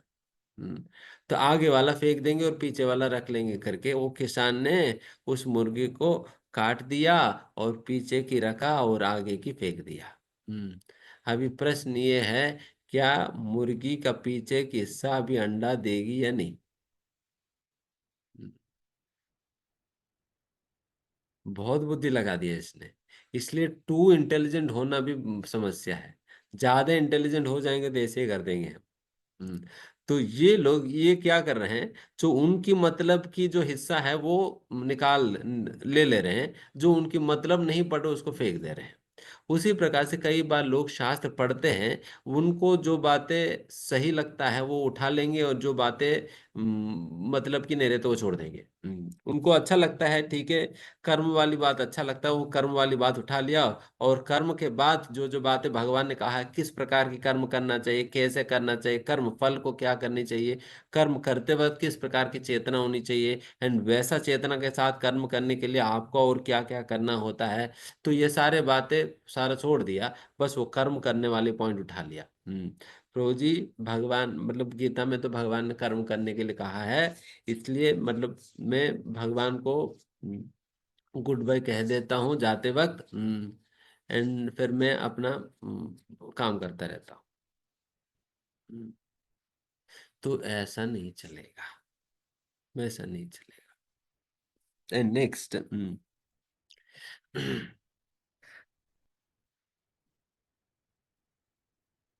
एंड इसमें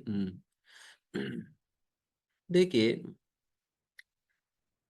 इसके संबंध में किस प्रकार से कर्म करना चाहिए वो उसके विषय में बताएंगे। ये फेमस श्लोक है, कई लोग आप लोगों में से सुना भी होगा। कर्मण्येवाधिकारस्ते माँ फलेषु कदाचन माँ कर्म फल हेतुर्भुर्मा ते संगोस्त्य कर्मणि। इसके अंतर्गत भगवान कहते हैं, कर्माणि एव अधिकारस्ते।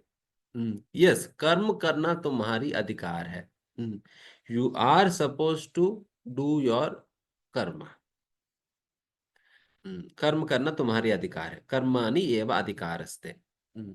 देन फिर उसके बाद भगवान ने ये जो कर्म जो तुम्हारी अधिकार है, उस कर्म को कैसे करना है उसके विषय में बताए जा रहे हैं। माँ फलेषु कदाचन। हम्म, कभी भी उस कर्म करने के उपरांत जो भी फल प्राप्त होता है, please do not claim the result of the actions. जो भी कर्म करने का अधिकार है, बट फल पे आपके तुम्हारी अधिकार नहीं है। फल पे अधिकार नहीं है। कर्म करने पे तुम्हारा अधिकार है, फल पे नहीं है। फल क्या करना होगा? हम्म, फल क्या करना होगा? फल जो है हमें भगवान को अर्पित करनी चाहिए। The fruits are meant to be offered to the lord. भगवान को प्रदान कर देनी चाहिए। कर्म करने के अधिकार है, बट कर्म फल जो है भगवान को देना होगा। एंड फिर नेक्स्ट, माँ कर्म फल हेतुर्भुर। कर्म फल हेतु। कर्म फल मतलब जो भी कर्म करने पे जो भी फल मिलता है, वो उस फल का हेतु मतलब कॉज। अपने आप को उस फल को प्रोड्यूस करने वाला कारण मत मत, मत समझो। हम्म, इसका मतलब क्या है? कर्म करने का क्रेडिट तुम मत लो। एक तो फल मत लो, कर्म करने का क्रेडिट भी मत लो। You are not entitled to the fruits, not to the credit. कई बार लोग फूल जाते हैं ना, अगर उनसे उनको कुछ सक्सेस मिल जाता है, देन पूरा फूल जाएंगे। देन भगवान कह रहे हैं कि मैं निकालता हूँ, बाद में गैस निकालता हूँ, बट पहले ही सतर्क रहो, अब गैस भरो मत। क्रेडिट मत लो। You are not entitled to the credit. कर्म माँ कर्म फल हेतुर्भुर। कर्म फल हेतु अपने आप को समझो ही मत। Don't consider yourself to be the cause of the result of the action. And फिर थर्ड, फिर भगवान तीसरा कहते हैं कि माते संगोस्त्य कर्मणि। जब अगर किसी को कहा जाए बेटा मतलब मेहनत करो, बट मेहनत की फल और मेहनत का क्रेडिट दोनों तुम्हें नहीं मिलेगा, देन फिर व्यक्ति कहेगा प्रभु जी फिर मेहनत भी क्यों करो? मेहनत भी क्यों करो जब रिजल्ट भी नहीं मिलना, क्रेडिट भी नहीं मिलना, फिर मेहनत क्यों करो ना? तो उसके लिए भगवान कह रहे हैं बेटा मतलब आलसी मत बनो। आलसी मत बनो। रिजल्ट तुम्हारा ना होने के बावजूद भी, क्रेडिट भी तुम्हारा ना होने के बावजूद भी, कर्म करना तुम्हारा कर्तव्य है, इसलिए करो। हम्म, तुम कर्म करना तुम्हारे कर्तव्य है। डोंट बी एट, यहाँ पर माते संगोष्ठी अकर्मण, यहाँ पर भगवान कह रहे don't be attach to not doing work. कर्म नहीं करने के प्रति आसक्त मत बनो। हम्म, क्योंकि कई बार लोग फिर आलसी बैठ जाएंगे। आलस आलस होकर बैठ जाएंगे। देन वैसा आलसी लोगों के लिए भगवान कह रहे हैं ऐसा आलसी बनकर आप मत बैठो। तुम्हें कर्म करनी चाहिए। तुम्हें कर्म करनी चाहिए। तो इस प्रकार से एंड फिर आगे भगवान और बताते हैं। भगवान कहते हैं योगस्तव कुरु कर्माणि। हे अर्जुन, आप योग में स्थित रहकर कर्म करना होगा, खाली कर्म नहीं। हम्म, लोग कहते हैं ना प्रो जी, मतलब मैं इतना बिजी हूँ अपना बिजनेस में, जॉब में, मेरे पास तो योग के लिए कोई समय ही नहीं है, भक्ति करने के लिए कोई समय नहीं है। बट भगवान कह रहे हैं कि योग अस्तो, पहले योग में स्थित रहो, फिर कर्म करो। फिर कर्म करो। That is why you can not simply say कि I do not have any time for spirituality, आध्यात्मता के लिए मेरे पास कोई समय नहीं है। भगवान कह रहे केवल कर्म करने के लिए नहीं करे, बल्कि भगवान कह रहे कि योग में स्थित रहकर कर्म करो। बट योग में स्थित रहने वाले लोग भूल जाते हैं, वो हटा देते हैं और कर्म करते रहते हैं। बट ऐसा नहीं चल पाएगी। रैदर हमें योग में स्थित रहना होगा। इसलिए आध्यात्मिकता के लिए, भक्ति के लिए हमें जरूर से समय निकालनी चाहिए। समय निकालकर उसमें समय इन्वेस्ट करनी चाहिए। वो समय देकर हमें अपने बाकी अन्य कर्मों के लिए समय समय दे सकते हो। So simply in the name of job, in the name of business, in the name of so-called busy life, we cannot neglect devoting time for spirituality. आध्यात्मिकता के लिए समय देना हम नेग्लेक्ट नहीं कर सकते, इग्नोर नहीं कर सकते। Rather one is supposed and one should offer time for Krishna consciousness. Krishna भावनामृत बनने के लिए उनको समय जरूर से देना चाहिए।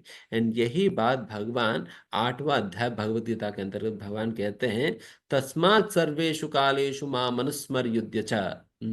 वहां पर भगवान कहते हैं तस्मात्, देयर फॉर अर्जुन, इसलिए क्या करो अर्जुन, सर्वेषु कालेषु, आप हर एक क्षण, every moment of your life what you are suppose to do, माम अनुस्मर युध्य च, तुम्हें युद्ध करनी है। बट युद्ध कैसे करना है, मां मनुस्मरण, मेरी स्मरण करते हुए तुम्हें युद्ध करना है। लोग युद्ध करने के लिए तैयार तो हो जाते हैं, बट भगवान के स्मरण नहीं करते। हम्म बट भगवान ये कह रहे हैं कि मेरे स्मरण करते हुए तुम्हें युद्ध करना है। खाली कर्म नहीं, भगवान के स्मरण करते हुए कर्म करना होगा। एंड भगवान के स्मरण करने का सबसे बेहतर उपाय यही है, भगवान के नाम लेना। भगवान के नाम लेना ही the best form of remembering Krishna. भगवान श्री कृष्ण के स्मरण करने का सर्वोत्तम प्रकार की मार्ग यही है, भगवान के निरंतर नाम लेना। इस भगवान के नाम लेते हुए आप जो भी कार्य कर रहे हो उस कार्य के साथ भगवान के नाम लो ना।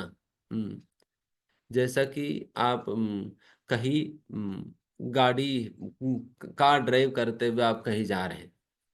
हम्म, तो आपका मुंह तो खाली पड़ा हुआ है।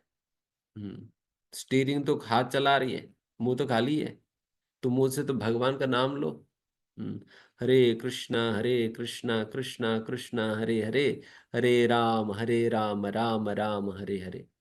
तो वैसा कहते हुए आप ड्राइविंग करो, किसने मना किया। हम्म, मान लीजिए कि माताओं को झाड़ू मारना है, झाड़ू मारते मारते भगवान के नाम लीजिए। घर की साफ सफाई करना है, घर की साफ सफाई करते हुए भगवान का नाम लो। और कोई खाना बनाना है, खाना बनाते हुए भगवान के नाम लो। सब्जी खरीदने गए हो, भगवान के नाम लेते हुए आप सब्जी खरीदने जाओ।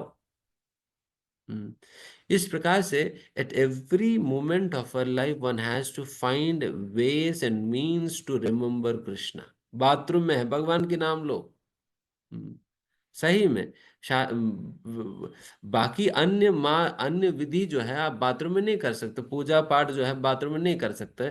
केवल एक ही चीज जो बाथरूम में किया जा सकता है वो तो भगवान के नाम है।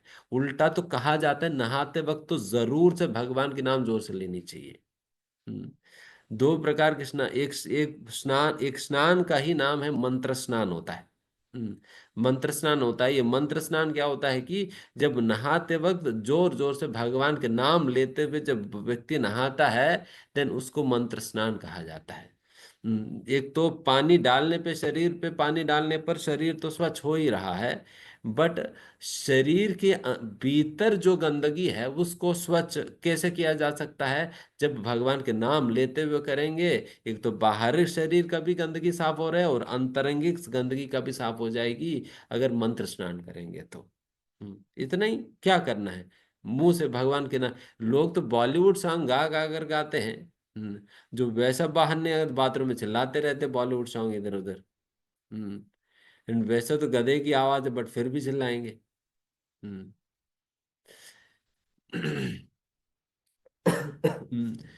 तो वो सॉन्ग गाने पर क्या मिलने वाला है? क्या मिलने वाला है? केवल हमारा दिमाग जो ऑलरेडी खराब झोपड़ी है वो और खराब होगा। ऑलरेडी गार्बेज बिन बना हुआ है, उस डस्टबिन में और 10 प्रकार की कूड़ा भी डल जाएगी। हम्म, उससे बेहतर है भगवान के नाम ले लेते हुए अगर करे तो कितनी सुंदर बात है। एंड आप हमने देखा है ना किस प्रकार से लोग कानों में बॉलीवुड म्यूजिक लगाकर गुनगुनाते हुए चलते रहते हैं। And why not we do it with kirtans? Why not we do it with kirtans? भगवान के कीर्तन करते हुए हम भी झूलते रहेंगे, फिर क्या दिक्कत है? हम्म, ठीक है भैया, आप अपने गाने पे झूलो और हम अपना गाने पे झूलेंगे। हम्म हमारे पास भी गाने हैं, सुंदर सुंदर भजन है, कीर्तन है, भगवान के नाम है। एंड ये अद्वितीय है, अद्वितीय है। एंड आप एक बार भगवान के नाम सुनने लगेंगे, भगवान के नाम कीर्तन सुनने लगेंगे, देन सारे सॉन्ग बॉलीवुड हॉलीवुड सब कुछ फेल है, सारा फेल है। तो हमारे भक्तों से पूछिए। हमारे भक्त लोग तो वो तो वैसे सारे छोड़ दिए, सारे बॉलीवुड टॉलीवुड कॉलीवुड सारा छोड़ दिए। हम्म, उनको बस एक ही वो याद होता है, गोलों का। उसी का ही सॉन्ग चलते हैं। हम्म उसी का एक गाना चलता है। हम्म, हमने कभी किसी से कहा नहीं बेटा मतलब हॉलीवुड बंद कर दो, करके मैं किसी से भी नहीं कहा। बट लोग अपने आप ही छोड़ देते, बिकॉज उनको भगवान के नाम कीर्तन में इतना रम जाते, इतना आनंद आता है, वो खुद ही छोड़ते हैं इन चीजों को। हमने कभी भी किसी को चाय छोड़ने के लिए, कॉफी छोड़ने के लिए, लहसुन प्याज छोड़ने के लिए, मांसाहार छोड़ने के लिए, नशा छोड़ने के लिए, सिगरेट छोड़ने के लिए कभी किसी से कहा ही नहीं आज तक। मैं इतने साल के प्रचार में कभी किसी से मैंने कहा नहीं, मुंह खोलकर मैंने कभी नहीं कहा। बट भगवान के नाम के संपर्क में आने पे, भक्तों के संग में आने पे, भक्ति के संपर्क में आने पे, 1000 प्रकार के डी एडिक्शन प्रोग्राम जो नहीं कर सकी वो काम जो है भगवान के नाम और भगवान की भक्ति कर लेगी। हम्म, तो इसलिए सही में डी एडिक्शन प्रोग्राम अगर कुछ है तो वो भक्ति ही है। हम्म, वो भक्ति है। तो ये वाले प्रोग्राम आप ज्वाइन करो, देन फिर सारे गलत प्रकार की आदतें हैं वो सारा छोड़ जाएंगी। एंड सारे अच्छे आदतें हमारे अंदर कल्टीवेट होंगे। एंड जो पाशविक जीवन में जो अभी हम लगे हुए हैं उससे मनुष्य के जीवन की ओर आएंगे। एंड फिर मनुष्य से मनीषी जीवन की ओर आगे बढ़ेंगे। मनीषी मतलब one is the top most among the humans is called Manishi. And फिर मनीषी जीवन की ओर आगे बढ़ेंगे जो कि आध्यात्मिक भक्तिमय जीवन है। उस जीवन की ओर आगे बढ़ेंगे। तो इस प्रकार के अद्भुत सौभाग्य जो है इस भक्ति से जुड़ने के माध्यम से, तो वैसा जो है ये इस प्रकार से आप प्रयास करो, ऐसा प्रतिक्षण जो है भगवान के नाम लेते हुए इसका अभ्यास करने का। एंड फिर अभी प्रश्न ये उठता है प्रो जी, मतलब ये कैसे संभव है कि हर समय भगवान का नाम लेते हुए हम कार्य कैसे दो काम पैरेलल कैसे हो पाता है? कई बार होता है ना, जैसा शुरुआत में जब हम कार सीखते हैं, शुरुआत के दिनों में जब कार सीखते हैं,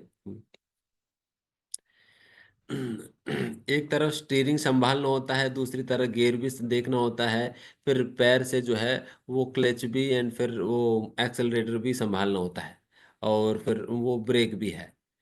तो फिर लगता है कि फिर एक याद रखा तो दूसरा भूल जाते हैं। दूसरा याद रखा तो तीसरे हाथ नहीं चलता। तो फिर लगता है कि यार ये सारा मैनेज कैसे करें। हम्म, एक करे तो दूसरा भूल जाता है, दूसरा करे तो तीसरा भूल जाएंगे। तो फिर मैनेज कैसे करें, देन फिर बहुत मुश्किल लगता है। बट हमने क्या कि देन फिर धीमे गाड़ी चलाते चलाते चलाते प्रैक्टिस करते करते करते अभी अभ्यास हो गया ना। अभी बिल्कुल अनकॉन्शियसली भी लोग बातें करते करते, लिखते सुनते सुनते, कीर्तन करते करते, मीटिंग्स भी करते हैं। आजकल तो लोग वीडियो भी देखने लग जा रहे हैं। बट वीडियो मत देखना, बिकॉज ध्यान हट जाएगी।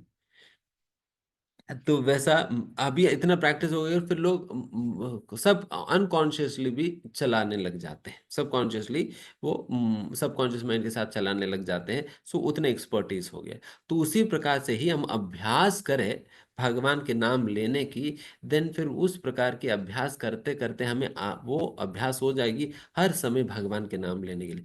एंड देन फिर ये अभ्यास कैसे किया जा सकता है, उसके लिए ही ये नाम जप करने की तरीका है।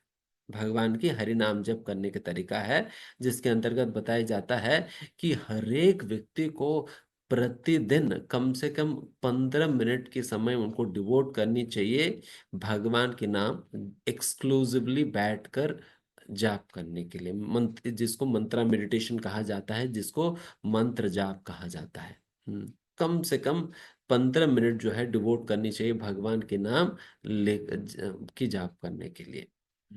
एंड जब आप इस प्रकार से बिल्कुल बैठकर ध्यान पूर्वक भगवान की नाम आप लेने का अभ्यास करते हो ना, देन फिर धीमे धीमे भगवान के नाम दिन में हर समय ही लेने की आपकी एक अभ्यास होने लगेगा। देन इस प्रकार से आप प्रैक्टिस करेंगे जीवन भर, तब जाकर ही आपको अंतिम समय पर भगवान की नाम जो है आपकी जिह्वा पर जिह्वा से निकलेगा। क्योंकि यही यही जैसा कहते हैं ना, भक्त भगवान से प्रार्थना करते हैं।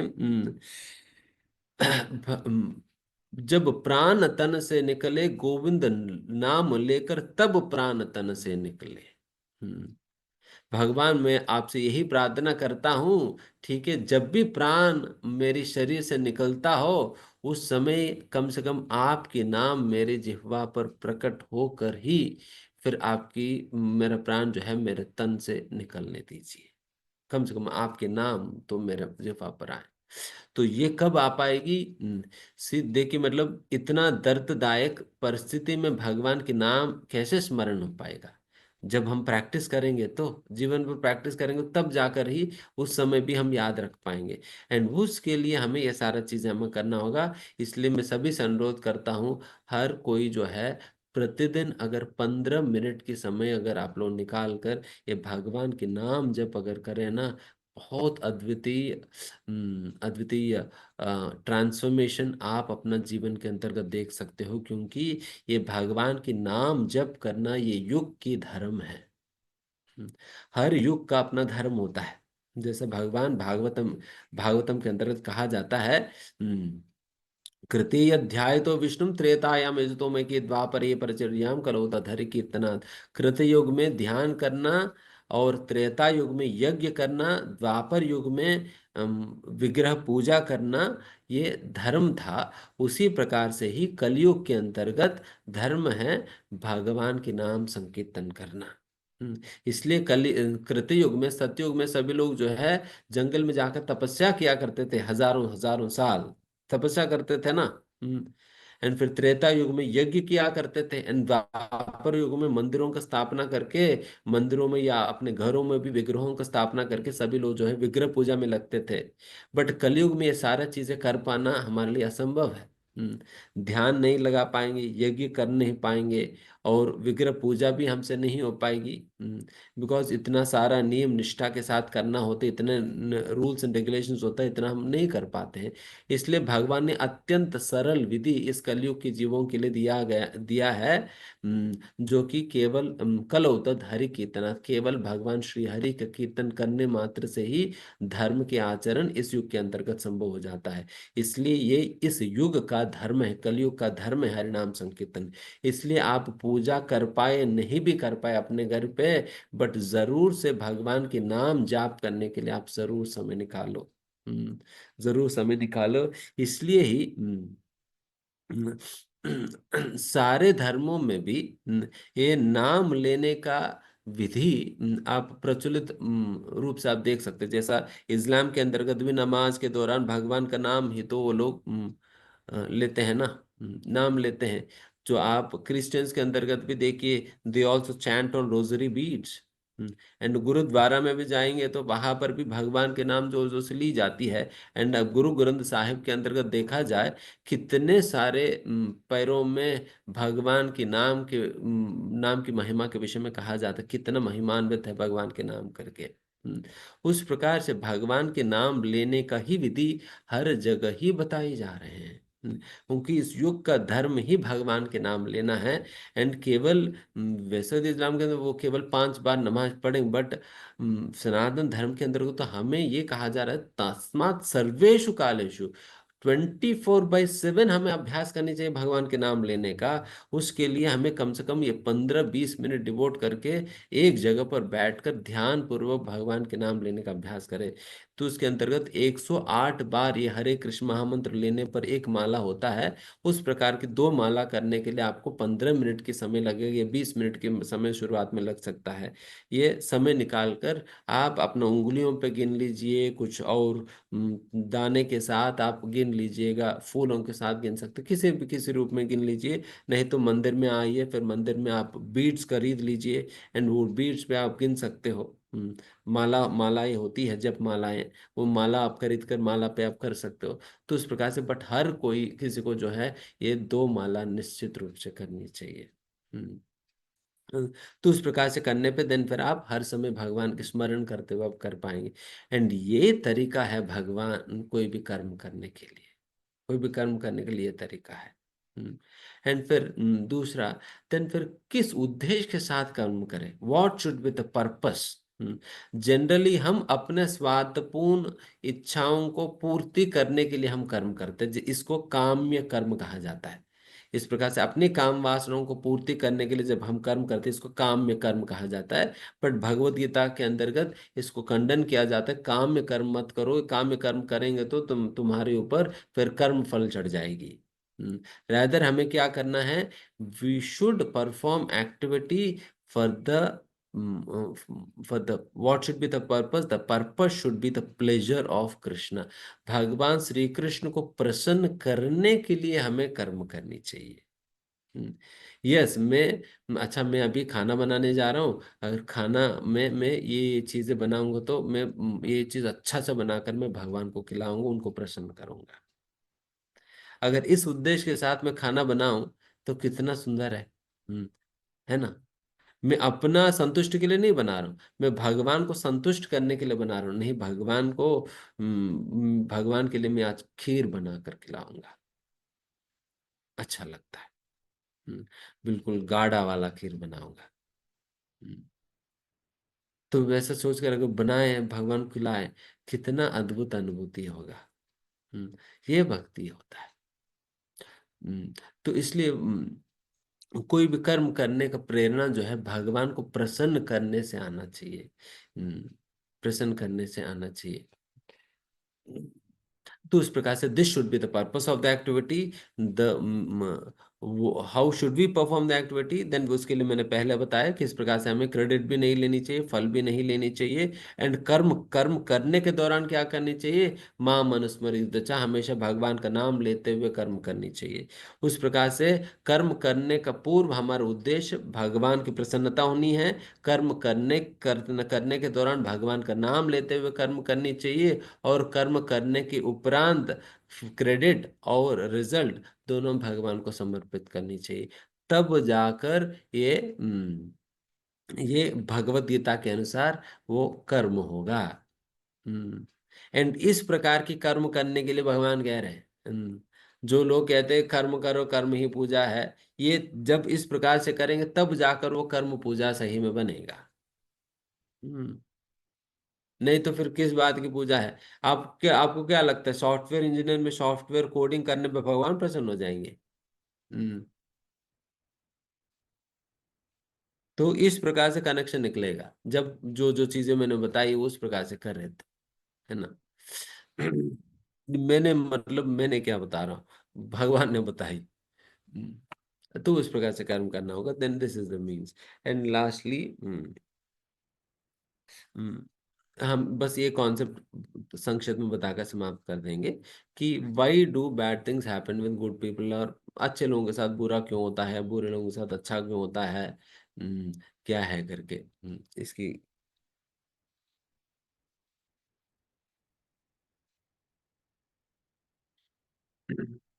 जस्ट 5 मिनट आप ध्यान से सुनिए, आपको क्लियर हो जाएगी। देखिए, जो भी कर्म हम करते हैं वो एक बीज बोने की तरह है। बीज बोने की तरह है। वो अपना टाइम लेकर वो कर्मफल प्रोड्यूस करेगी। कर्मफल प्रोड्यूस करेगी। एंड जिस प्रकार से हर एक बीज अपना अपना समय लेती है। जैसे उदाहरण के लिए, मैं कोई गेंदा की फूल का बीज बो दूं, वो कुछ ही दिनों में ही वो फूल देना शुरू कर देगी। कुछ दिनों में, ये एक आध महीने में वो फूल देना शुरू कर देगी। एंड वही आम का बीज बो, देन कई साल के बाद वो आम का फल मिलना शुरू होगा, है ना? कई साल लगेंगे आम का फल मिलने में। हम्म, एक बीज जो है वो फूल देना केवल एक महीने में शुरू कर दिया, बट एक बीज जो है वो कई साल लग जा रहे हैं फल देने में। उसी प्रकार से ही कर्म भी, कोई कोई कर्म ऐसा होता है जिसका फल तुरंत मिल जाता है, कोई कोई कर्म ऐसा होता है जिसके फल कुछ महीने लगेंगे, कोई कर्म होता है जिसका फल कई साल लगेंगे मिलने में, एंड कोई कर्म ऐसा होता है जिसका फल मिलने में कई जन्म भी लग सकता है। हम्म, कई जन्म भी लग सकता है। इसका ये कारण होता है, बिकॉज वैसा तो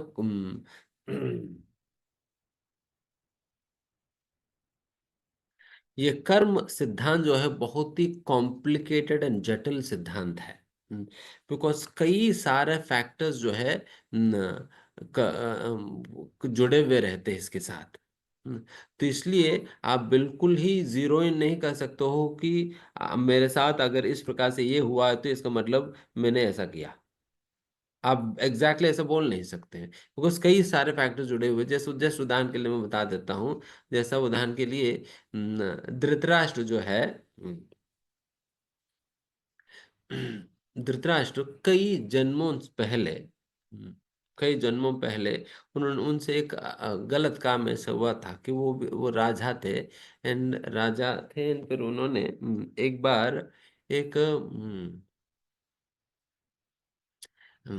एक बार उन्होंने जो बाण छोड़ा था, वो बाण जाकर एक घोंसले को ये किया जिसमें 100 चिड़िया थी, छोटे छोटे अंडे थे, एंड फिर उनकी माँ थी। एंड फिर वो सारा का सारा ध्वंस हो गया था। हम्म, तो ये इस प्रकार के पाप उनके ऊपर चढ़ गया। एक 100, एक पिता माता पिता के 100 बच्चों को मारने की पाप धृतराष्ट्र को लगा। एंड उसके लिए फिर उनको क्या परिणाम मिलना चाहिए? उनका भी 100 पुत्र खोने की दुख उनको झेलना होगा। उनको भी 100 पुत्र खोने का दुख उनको झेलना होगा। 100 पुत्र खोने का दुख उनको झेलना होगा, तो सबसे पहला 100 पुत्र होना होगा, तभी तो दुख झेल पाएंगे ना। हम्म और 100 पुत्र होने के लिए, एक पुत्र होने के लिए काफी पुण्य कर्म की जरूरत पड़ता है। जब तक पर्याप्त पुण्य कर्म नहीं होगा एक पुत्र नहीं मिलेगा। तो इसलिए उनको, धृतराष्ट्र को 50 से अधिक जन्म लग गया 100 पुत्रों को प्राप्त करने का पुण्य इकट्ठा करते करते। हम्म 50 से ज्यादा जन्म लग गए उनको, 100 पुत्रों को पुण्य इकट्ठा करते करते 50 से ज्यादा जन्म लग गए, एंड फिर फाइनली उन्होंने पुण्य उतना पुण्य इकट्ठा किया, और फाइनली धृतराष्ट्र बने। 100 पुत्र प्राप्त हुआ। 100 पुत्र प्राप्त होने के उपरांत अल्टीमेटली 100 पुत्र कुरुक्षेत्र युद्ध भूमि में मारा जाने के उपरांत उनको उनके पाप कर्म का जो फल है, वो 100 पुत्रों को खोने का दुख, जो दुख झेलना, वो मिल पाया। मतलब आप सोचो कितना कहानी रहा बीच में, 50 जन्म लग गए उनको एक कर्म के फल मिलने में। तो उस प्रकार से ये काफी कॉम्प्लिकेटेड नेटवर्क होता है, एक जस्ट छोटा सा एग्जांपल मैंने दिया। तो उस प्रकार से ये बहुत कॉम्प्लिकेटेड नेटवर्क होता है, इसलिए बहुत ही आप ये नहीं कर सकते हो एग्जैक्टली, नहीं बता सकते हो इसका ये फल है करके। बट मोटा मोटा हम इस प्रकार से समझ सकते हैं, अगर मेरा जीवन में किसी भी प्रकार के दुख मुझे मिल रहे हैं, इसका कारण मैंने कभी ना कभी गलत काम मैंने किया ही है। अन्यथा मुझे दुख नहीं मिल सकता है, चाहे वो सिर दर्द हो, चाहे कोरोना हो, चाहे किसी का मृत्यु हो, चाहे कुछ भी क्यों ना हो। मुझे तब तक नहीं मिल सकता है जब तक मेरे से कुछ ना कुछ गलत काम नहीं किया। है ना? इसलिए अगर हम अपना फ्यूचर को सही प्रकार से सेव करना है, देन अभी अच्छा कर्म करना होगा, ताकि फ्यूचर खराब ना हो। क्योंकि अभी तो आप कुछ नहीं कर सकते, जो भी पहला किया है वो तो उसका तो मिलता रहेगा। कम से कम फ्यूचर को सिक्योर करना है तो अभी सही सही काम करें। सही काम करने के लिए पहले समझना पड़ेगा सही काम होता क्या है। हम्म आज सब लोग तो फिर सोचते हैं कि मतलब लोग जनरली सही गलत में व्यत्यास वो अपनी बुद्धि से समझने लगते हैं, मेरे हिसाब से ये सही है, मेरे हिसाब से ये गलत है करके।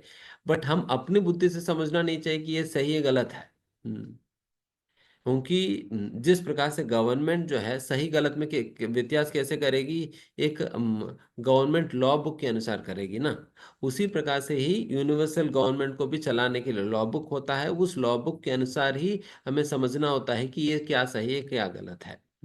उसके अनुसार इसलिए हमें शास्त्र पढ़ना चाहिए, शास्त्र पढ़ने पे सही गलत की व्यत्यास हमें पता चलेगा। एंड उस व्यत्यास के उस व्यत्यास की समझ के साथ हमें डिफरेंशिएट करते हुए हमें जीना होगा। एंड एंड जैसे एक लास्ट एक उदाहरण देकर समाप्त करते हैं। जैसे कई बार लगता है ना कि अच्छे लोगों के साथ बुरा क्यों होता है करके। मान लीजिए कि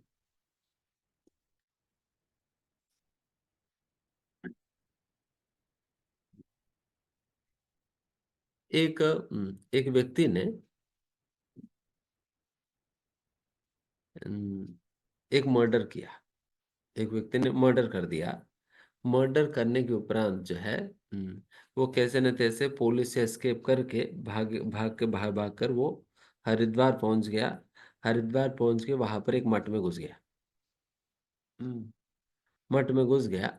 तो फिर उन सोचा कि कुछ दिन हम ये मठ में थोड़ा आश्रय लेने के बाद देन फिर हम यहाँ से कहीं चले जाएंगे। इस प्रकार से सोचकर देन फिर वहां पर छुप गया।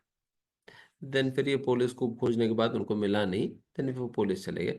ये जितने भी दिन वो मठ में रहा, उतने दिनों में थोड़ा सा उनको साधु संगति वगैरह मिली। देन फिर थोड़ा सा उनको एहसास होने लगा। देन फिर वो क्या किया, देन फिर वो भी सही में आध्यात्मिकता की अभ्यास करने लगा। एंड फिर आगे जाकर एक आध साल में अच्छा साधु बन गया। देन फिर उसके उपरांत 2-3 साल के उपरांत पुलिस को समाचार मिली कि ये व्यक्ति जो है इस आश्रम में है करके। हम्म, इस आश्रम में है करके। तभी प्रश्न ये है, कभी पुलिस उस आश्रम में जाकर उस व्यक्ति को अरेस्ट करेंगे या नहीं? करेंगे ना। हम्म अरेस्ट करेंगे ना। हम्म, अभी तो साधु बन गया। बट पहले तो मर्डर किया है ना, उसके लिए तो फिर आपको जेल जाना ही होगा। हम्म, ठीक है। आप अच्छा बन गया तो फिर जल्दी आप वापस आ सकते, वापस आ जाओगे। बट जेल पनिशमेंट तो लेना पड़ेगा, बिकॉज आपने पहले गलत काम किया है। जिस प्रकार से पुलिस अरेस्ट करेगी ना उनको, नहीं अब साधु बन गया करके छोड़ेगी नहीं, रहकर पुलिस अरेस्ट करके उनको जेल में डालेगी ही। हम्म, तो अभी तो अच्छा बन गया, बट पहले तो उन्होंने गलत काम किया ना। एग्जैक्टली वैसे ही होता है। अभी अब अच्छा हो सकता है, बट पहले हमने कुछ ना कुछ गलत किया है जिसके कारण ये होता है। ठीक है, यहाँ पर हम आज का सत्र समाप्त करते हैं। किसी कोई प्रश्न इत्यादि आप बता सकते हैं। अपना सवाल पूछिए। जय श्री कृष्ण प्रभु जी। मेरे दो क्वेश्चन है प्रभु जी। एक मंत्र है, कृष्णाय वासुदेवाय हरे परमात्मने। मैं इसको मंत्र को चैंट करता रहता था घर में। एक दिन किसी ने मुझे बोला कि ये बीज मंत्र है, ये बिना गुरु की दीक्षा के आप इसको चैंट नहीं कर सकते, इसके नेगेटिव इम्पैक्ट हो सकते हैं। तो उस दिन से मैंने बंद कर दिया, बट मैं चाहता हूँ इसको करना क्योंकि मुझे एक कनेक्ट फील होता है। तो क्या मैं कर सकता हूँ बिना गुरु दीक्षा लिए हुए? और दूसरा मेरा क्वेश्चन है कि जब हम मंत्र जाप करते हैं या भगवान का नाम लेना शुरू करते हैं, तो जो हमारे पुराने बुरे कर्म हैं वो सामने आने लगते हैं, और फिर एक डर मन में आ जाता है। इसके लिए क्या करें? Yes, yes, जब मंत्र की बात आता है, यस डेफिनेटली, वैसा शास्त्रों में बताया जाता है कि कौन सा मंत्र लिया लेनी चाहिए, जिसके विषय में जो हम इस्कॉन के अंतर्गत एंड वैसा गौड़ी वैष्णव संप्रदाय में हम ये हरे कृष्ण महामंत्र इसलिए लेते हैं क्योंकि कलिसंतरण उपनिषद के अंतर्गत ब्रह्मा जी नारद मुनि को उपदेश देते हैं। जब नारद मुनि पूछते हैं भगवान से कि ब्रह्मा जी, इस कलयुग में आने वाले सारे कल्मशों से हम कैसे बचें, या कल्मशों से लोग कैसे बच सकते हैं, उसके लिए उपाय के रूप में ब्रह्मा जी कहते हैं, हरे हरे कृष्णा कृष्णा कृष्ण हरे हरे, हरे राम राम राम हरे हरे, इति सोदाशकम नाम नाम कलिकल्मषनाशनम न तत् परतरोपय सर्ववेदेषु दृश्यते।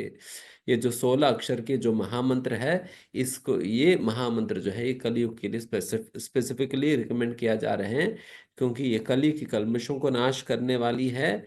एंड फिर इससे बेहतर बेहतर उपाय आपको सारा वेद शास्त्रों में कहीं भी नहीं मिल सकेगा।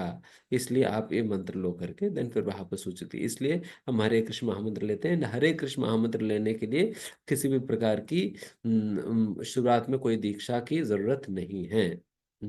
जरूरत नहीं है, हम अभी से ही हरे कृष्ण महामंत्र लेनी चाहिए। इसलिए हम हर किसी को ही यहाँ पर ओपनली बता रहे हैं, सभी को लेने के लिए उल्टा तो सभी लेनी चाहिए हरे कृष्ण महामंत्र जाप। पहला तो ये हो गया। डेफिनेटली गायत्री इत्यादि करने के लिए देन फिर उसके लिए दीक्षा का जरूरत पड़ता है, बट हरे कृष्ण महामंत्र के लिए हमें वैसा जरूरत नहीं है अभी। एंड नेक्स्ट, यस डेफिनेटली, जिस प्रकार से कई बार बहुत ही गंदी स्थान पर जब आप झाड़ू मारते हो ना, तब क्या होता है कि सारा धूल उड़ने लगता है। हम्म, उसी प्रकार से हमारा हृदय अभी इतना गंदगी है कि जब वहां पर आप हरे कृष्ण महामंत्र लेकर भगवान के नाम लेकर जब झाड़ू मारेंगे, देन सारा धूल उड़ेगा। बट धूल उड़ रहे करके झाड़ू मारना अगर व्यक्ति बंद कर देगा, देन फिर वो साफ भी तो नहीं होगा। धूल उड़ने के बावजूद भी हम झाड़ू मारते रहेंगे तो देन फिर धीमे धीमे वो शुद्ध हो जाएगी कमरा ना। तो उसी प्रकार से ही हम हृदय को भी वैसे ही साफ कर देना। ठीक है, Hare Krishna. Hare Krishna, thank you very much प्रभु जी। नेक्स्ट श्रीदेवी राव माता जी फ्रॉम ओमान, प्लीज आप अपने आप को अनम्यूट कीजिए और अपना सवाल पूछिए। हरे कृष्ण प्रभु जी, दंडवत प्रणाम। धन्यवाद। एक्चुअली मेरा क्वेश्चन था कि जो आपने कहा था कि उन्होंने वो चिड़िया के को जलाया था तो 100 जो मर गए थे अंडों के साथ, इसलिए उनको कौरवों को 100 पुत्रों को मरना पड़ा। उनके कर्म का प्रभाव है। Yes ma'am. जी। यस, तो मेरा क्वेश्चन ये है प्रभु जी कि जैसे उन्होंने चिड़ियों को तो चिड़ियों का किसी जन्म का कर्म रहा होगा कि उन्होंने इस तरह खो दिया अपने बच्चे, ऐसा कुछ है प्रभु? देखिए, यस, वैसा भी होगा। उनका भी अपना कहीं कभी न कभी कर्म रहा होगा, जिसके लिए उनको अभी इस प्रकार की कर्म झेलना पड़ रहे हैं। मतलब हमारे कर्म हम इंसान बन के रहे तभी नहीं, हम किसी भी जीव जंतु में रहे तो भी हम उस चीज को भुगतना पड़ता है। हाँ, यस। इसलिए दो प्रकार की योनि होती है, एक कर्म योनि, दूसरा भोग योनि होता है। ये हम्म। मनुष्य जीवन मनुष्य योनि जो है उसको कर्म योनि कहा जाता है, जिसमें कर्म करने पे हमें कर्म फल लगता है। बाकी अन्य योनियां है वो भोग योनि है, जहां पर केवल आप जो भी आपने मनुष्य जन्म के अंतर्गत जो भी कर्म आपने संचित किया हुआ है उस कर्म फलों को भोगने के लिए होता है। सारे बाकी अन्य योनियों में केवल मनुष्य योनि में आपको कर्म फल मिलता है। बाकी अन्य जैसे शेर अगर किसी को मार देती है, उनको कोई कर्म फल नहीं लगता, मारने की कोई पाप नहीं लगता, बिकॉज वो भोग योनि है ना। तो उस प्रकार से चिड़िया भी अगर वो इतने लोगों को, इतने बच्चों को खोई है, देन फिर उन्होंने भी कहीं ना कहीं वो अपना कर्म फल भोगत रही है।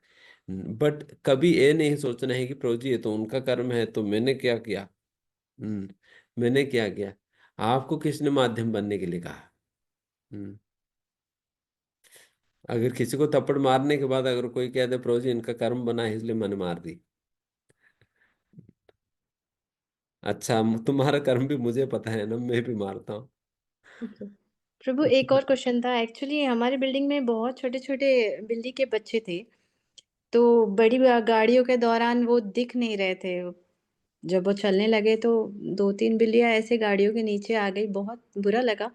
लेकिन इसका कोई समाधान नहीं है प्रभु, अभी क्या करें? कैसे वो मन को वो लग ही रहा है कि क्या उसका पश्चाताप करें ऐसे? डेफिनेटली ऐसा चीज कई बार जाने अनजाने में हमसे हो जाता है, जाने अनजाने में हमसे हो जाता है। एंड इसका मतलब अ, ये नहीं है कि पाप नहीं लगेगा, अनजाने में होने के बावजूद भी पाप लगेगा। बट डेफिनेटली बहुत सिवियर पाप नहीं लगेगा, जो कि जानबूझकर करने वाली करते हैं तो देन फिर ज्यादा पाप लगता है। बट यहाँ पर अनजान में होने पर बहुत सिवियर पाप नहीं लगेगा, बट फिर भी पाप तो पाप है ही। एंड दूसरा इसलिए ही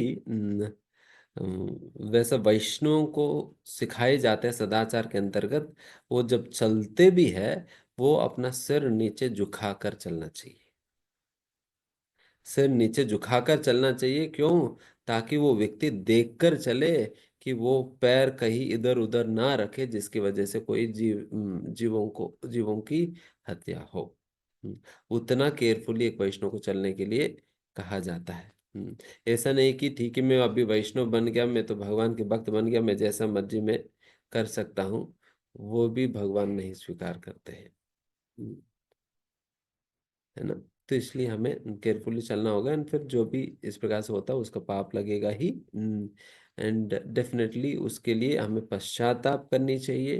एंड पश्चाताप करते हुए हम क्या किया जा सकता है, कि उनके लिए ना उनकी इस उनके लिए उनकी भलाई के लिए आप नाम जप कर सकते हैं, नाम जप कर सकते, this is that most thing that we can do for them. ठीक है, हरे कृष्णा। थैंक यू माता जी। मे बी नेक्स्ट टाइम ले लेंगे क्योंकि काफ़ी सारे लोगों ने, और dedicated question and answer round पे प्लीज़ ज्वाइन कीजिए क्योंकि उस दिन आपके क्वेश्चंस डेफिनेटली लेंगे। आलोक आलोका भट्टाचार्य माता जी, प्लीज़ आप, अच्छा प्रभु जी प्लीज़ आप अपने आप को अनम्यूट कीजिए। यस। हरे कृष्णा प्रभु जी। हरे कृष्णा प्रभु। प्रभु जी, मेरा क्वेश्चन है कि जब हम लोग भगवान जी को भोग देते हैं तो फिर होता क्या है ये मुझे समझ नहीं आया ये। भगवान जी को भोग जब देते हैं हम। हाँ, भोग जब देते हैं तब क्या होता है। हाँ। हाँ, जैसा हमें जब केक का भोग लगता है हम खा लेते हैं, हाँ प्रभु जी। हमारे भक्तों के बच्चे तो फिर वो केक कटने के पहले देख देख कर ही खा लेते हाँ। हैं। तो वैसा केक आपको देने पर खा लेते हो ना, तो उसी प्रकार से जब भगवान को भोग लगाते हैं भगवान भी खाते हैं। हम्म, भगवान भी खाते हैं, जिस प्रकार से आप खाते हो भगवान भी खाते हैं, बट भगवान के खाने में और आपके खाने में अंतर है। हम्म, आप केवल मुंह से खा सकते हो, भगवान आंखों से भी खा सकते हैं। हम्म, आप केवल मुंह से तो खाते हो ना, बट भगवान आंखों से भी खा सकते हैं। आपको हाथ से खाना उठाकर मुंह में डालकर खाना होता है, बट भगवान केवल देख कर भी खा लेंगे। इसलिए भगवान को जो लगता है भोग, उसको दृष्टि भोग कहा जाता है। भगवान, बिकॉज भगवान की एक एक इंद्रियों का सामर्थ्य जो है बाकी अन्य इंद्रियों का कार्य कर सकते, मतलब भगवान अपने आंखों से केवल देख ही नहीं, देख भी सकते हैं, खा भी सकते हैं, सुन भी सकते हैं, बोल भी सकते हैं, एंड संतान उत्पत्ति भी कर सकते हैं। सब कुछ कर सकते हैं भगवान अपने आंखों से ही। उसी प्रकार से भगवान मुंह से भी सब कुछ कार्य कर सकते हैं। वैसे भगवान की एक एक इंद्रिय बाकी सारे इंद्रियों का कार्य करने में समर्थ होता है। तो उस प्रकार से भगवान खाते हैं डेफिनेटली, बट भगवान की खाना अलग है। एंड भगवान की खाना जो है वो एब्सोल्यूट है। जब हम खाते हैं, अगर 5 रोटी अगर हमें दिया जाए, हम जब खा लेते हैं, 2 रोटी खा लिया तो 2 रोटी खत्म हो गया, 3 रोटी बचा। बट जब भगवान खाते हैं, 5 रोटी जब भगवान को भोग लगाते हो, 5 रोटी खाने के बावजूद भी कितना बचेगा? 5 बचेगा। अब 5 बजे 5 ही बचेगा। क्यों बचेगा? इसका कारण शास्त्र में बताया जाता है, ओम पूर्णमदः पूर्णम पूर्णात् पूर्णमुदच्यते। भगवान की संपर्क में जो भी आता है वो अपने आप में पूर्ण बन जाता है। एंड ऐसा पूर्ण से आप पूर्ण निकालने के बावजूद भी पूर्ण नहीं बचता है। That means in spiritual world, in spiritual mathematics, 1 - 1 = 1। 1 - 1 = 1। इस प्रिंसिपल के अनुसार भगवान भोग ग्रहण करते हैं। हमारा मटेरियल मैथमेटिक्स क्या है? 1 - 1 = 0, बट भगवान की 1 - 1 = 1। तो 5 रोटी खाने के बाद कितना बचेगा? 5 रोटी बचेगा। ठीक है। Hare Krishna. Hare Krishna. Thank you very much प्रभु for that question. Next Dipendra Kumar Sharma प्रभु, प्लीज आप अपने आप को अनम्यूट कीजिए और अपना सवाल पूछिए। हरे Yes, कृष्णा। हरे हरे कृष्णा। मेरा प्रश्न ये था कि जैसे प्रभु जी ने बताया कि जो पुराण 18 पुराण हमारे हैं, तो 6 पुराण जो है हमारे सतोगुण में है, सतोगुणी हैं, और 6 पुराण रजोगुणी हैं, और 6 पुराण जो है तमोगुणी हैं। और इसी हिसाब से बताया गया कि जो भगवान शिव की पूजा करते हैं वो तमोगुण वाले जो शास्त्रों को पढ़ते हैं। तो मैं जानना चाहता हूँ, ये शास्त्र जो है वो तमोगुणी है, या जो व्यक्ति तमोगुणी है उसके लिए शास्त्र है कि वो अगर पढ़ते हैं तो वो बाद में वैष्णव हो जाएंगे या अध्यात्म में आ जाएंगे? जैसे very good question. Good question. शास्त्र कभी भी वो तमोगुनी, सत्वगुनी, रजोगुनी नहीं होता है। शास्त्र हमेशा वो दिव्य ही है। शास्त्र वो दिव्य है क्योंकि वो शास्त्र है, दिव्य ही है। बट उस शास्त्र को अप्रोच करने वाला व्यक्ति तमोगुनी है। उस शास्त्र को अप्रोच करने वाला व्यक्ति तमोगुणी है। इसलिए ही एंड वैसा तामसिक लोगों को गाइडेंस दिया जाता है उसके अंतर्गत। तो इसलिए उसको तामसिक पुराणों में गिना जाता है। बट पुराण तामसिक नहीं है, बट तामसिक लोगों को गाइडेंस देने के लिए वो पुराण है ना। तो इस प्रकार से समझना होगा। Thank you very much Dipendra प्रभु for that question. Next Disha माता जी, प्लीज आप अपने आप को अनम्यूट कीजिए। Hey Krishna, प्रभु जी तनुत प्रणाम। दीदी, माय क्वेश्चन वाज कि जैसे हम दो चीजें बोलते हैं कि जो कर्म का फल होता है वो हमें भोगना ही पड़ता है, एंड एंड में जब हम गीता पढ़ते हैं तो हम देखते हैं भगवान ये भी बोलते हैं कि जो मेरी शरण में आते हैं उनके सब पाप जो है वो मैं हर लेता हूँ। तो इन दोनों में से क्या कॉन्सेप्ट जो है वो राइट है? जैसे रामायणा सीरीज जो शुभ विलास प्रभु जी ने लिखी थी, उसमें एक पार्ट आता है जहाँ पे जब रावण नर्क में जाता है तो वो ये देखता है कि कैसे कैसे लोग अपने कर्मों को भोग रहे हैं। तो उसमें प्रभु जी ये बताते हैं कि जो कर्म होते हैं उस पे भगवान भी एक्ट नहीं करते, वो जो भी मनुष्य करता है उसे एज इट इज भोगने ही पड़ते हैं। और दूसरी तरफ हम जब गीता में पढ़ते हैं तो भगवान कहते हैं कि मैं आपको अपने हर कर्म के रिएक्शन से फ्री कर सकता हूँ।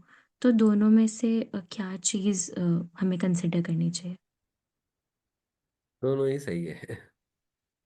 दोनों ही सही है। बिकॉज दोनों ही शास्त्र के स्टेटमेंट्स है। दोनों ही सही है, बट कॉन्टेक्चुअली कॉन्टेक्चुअली ये सभी को अपने कर्म फल भुगतना होगा, ये एक जनरल प्रिंसिपल है। एक जनरल प्रिंसिपल है, जो भी कर्म करता है उनको उनके कर्म फल उनको भुगतना होगा। बट वैसा जो लोग जो जो भगवान को समर्पित कर चुके हैं, स्पेशली केवल उन लोगों के लिए भगवान ये आश्वासन दे रहे हैं, मैं तुम्हारे सारा कर्म फलों को मैं नलिफाई कर दूंगा। मैं अपने सारा कर्म तुम्हारे सारा कर्म फलों को मैं नलिफाई कर दूं। उसी प्रकार से ब्रह्म संहिता में कहा है कर्मान निर्दहति किंतु च भक्ति बाजाम। जो व्यक्ति भगवान की भक्ति रूप भक्ति पूर्वक भजन करता है, उनके सारा कर्मान निर्दहति, वो सारा कर्म फलों को भगवान भक्ति जो है उनको जलाकर राख बना देती है, खत्म कर देती है। उस प्रकार के सामर्थ्य केवल और केवल भक्ति में ही है। कोई और ब्रह्मा जी तक भी कोई भी कर्म फलों को वो हटा नहीं सकते, काट नहीं सकता है। केवल और केवल भगवान की समर्पण और भक्ति में ही ये शक्ति है। इसलिए कोई और कुछ नहीं कर सकता है, इसलिए बताया जाता है हर किसी को अपना कर्म फल भुगतना होगा करके। ठीक है। थैंक यू वेरी मच माता जी। हरे कृष्ण। हरे कृष्णा। लास्ट प्रभु जी एक last question, already 9:40। So yes. Ajit Prabhu please आप क्विकली क्वेश्चन पूछिए और यस अनम्यूट कीजिए आप अपने आप को। आपने हाँ यस प्रभु प्रभु। जी प्रभु जी मुझे पूछना था कि जैसे आपने मुझे हमें बताया कि विकर्मा और अकर्मा में जो हम कार्य करते हैं, तो हम इसी मतलब योनि में कंटिन्यू उन कर्मों को भोगते हैं। तो अगर हमें सकर्मा में जाना हो तो क्या हमें कर्म भी छोड़ देने चाहिए? क्योंकि कर्म अगर हम करेंगे तो वो भी भोगने के लिए हमें दोबारा आना पड़ेगा। तो हम ऐसे क्या करें कि हम पुण्य मतलब कर भी करें भी और सकर्मा में रहें? हाँ, तो इसके संबंध में मैं जैसे मैं कह रहा था,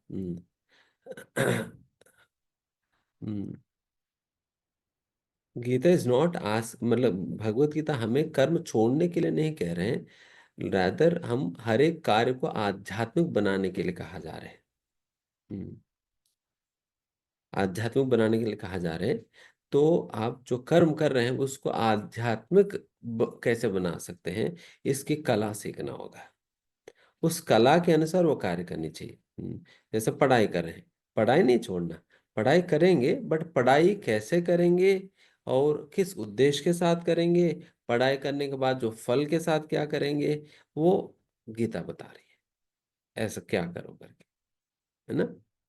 तो उस प्रकार से करना होगा। Thank you Hare very much Ajit प्रभु। So thank you all of you for your questions. Shivam प्रभु, पालक माता जी, सुमन माता जी, ममता माता जी, ज्योति माता जी, आपके प्रश्न नहीं ले पाया, लेकिन एक डेडिकेटेड सेशन है, उसमें प्लीज आप अपने क्वेश्चंस को नोट डाउन वो करिएगा। सेशन 8 को ना, यस प्रभु जी, 8th 7 to 8 PM वेडनेसडे 8 को 7 to 8 PM 8 ये PM। Dedicated question answer session होगा, जिसमें केवल क्वेश्चन आंसर्स ही होंगे। उसमें आप सभी जो भी क्वेश्चंस पूछ सकते हैं। प्लीज मेक श्योर करें कि आप 8th वेडनेसडे को 7 to 8 PM का जो टाइम है वो प्लीज ब्लॉक करके रखें। ये सिर्फ डेडिकेटेड क्वेश्चन आंसर रहेगा, जहाँ पे प्रभु जी आपके क्वेश्चंस के आंसर करेंगे।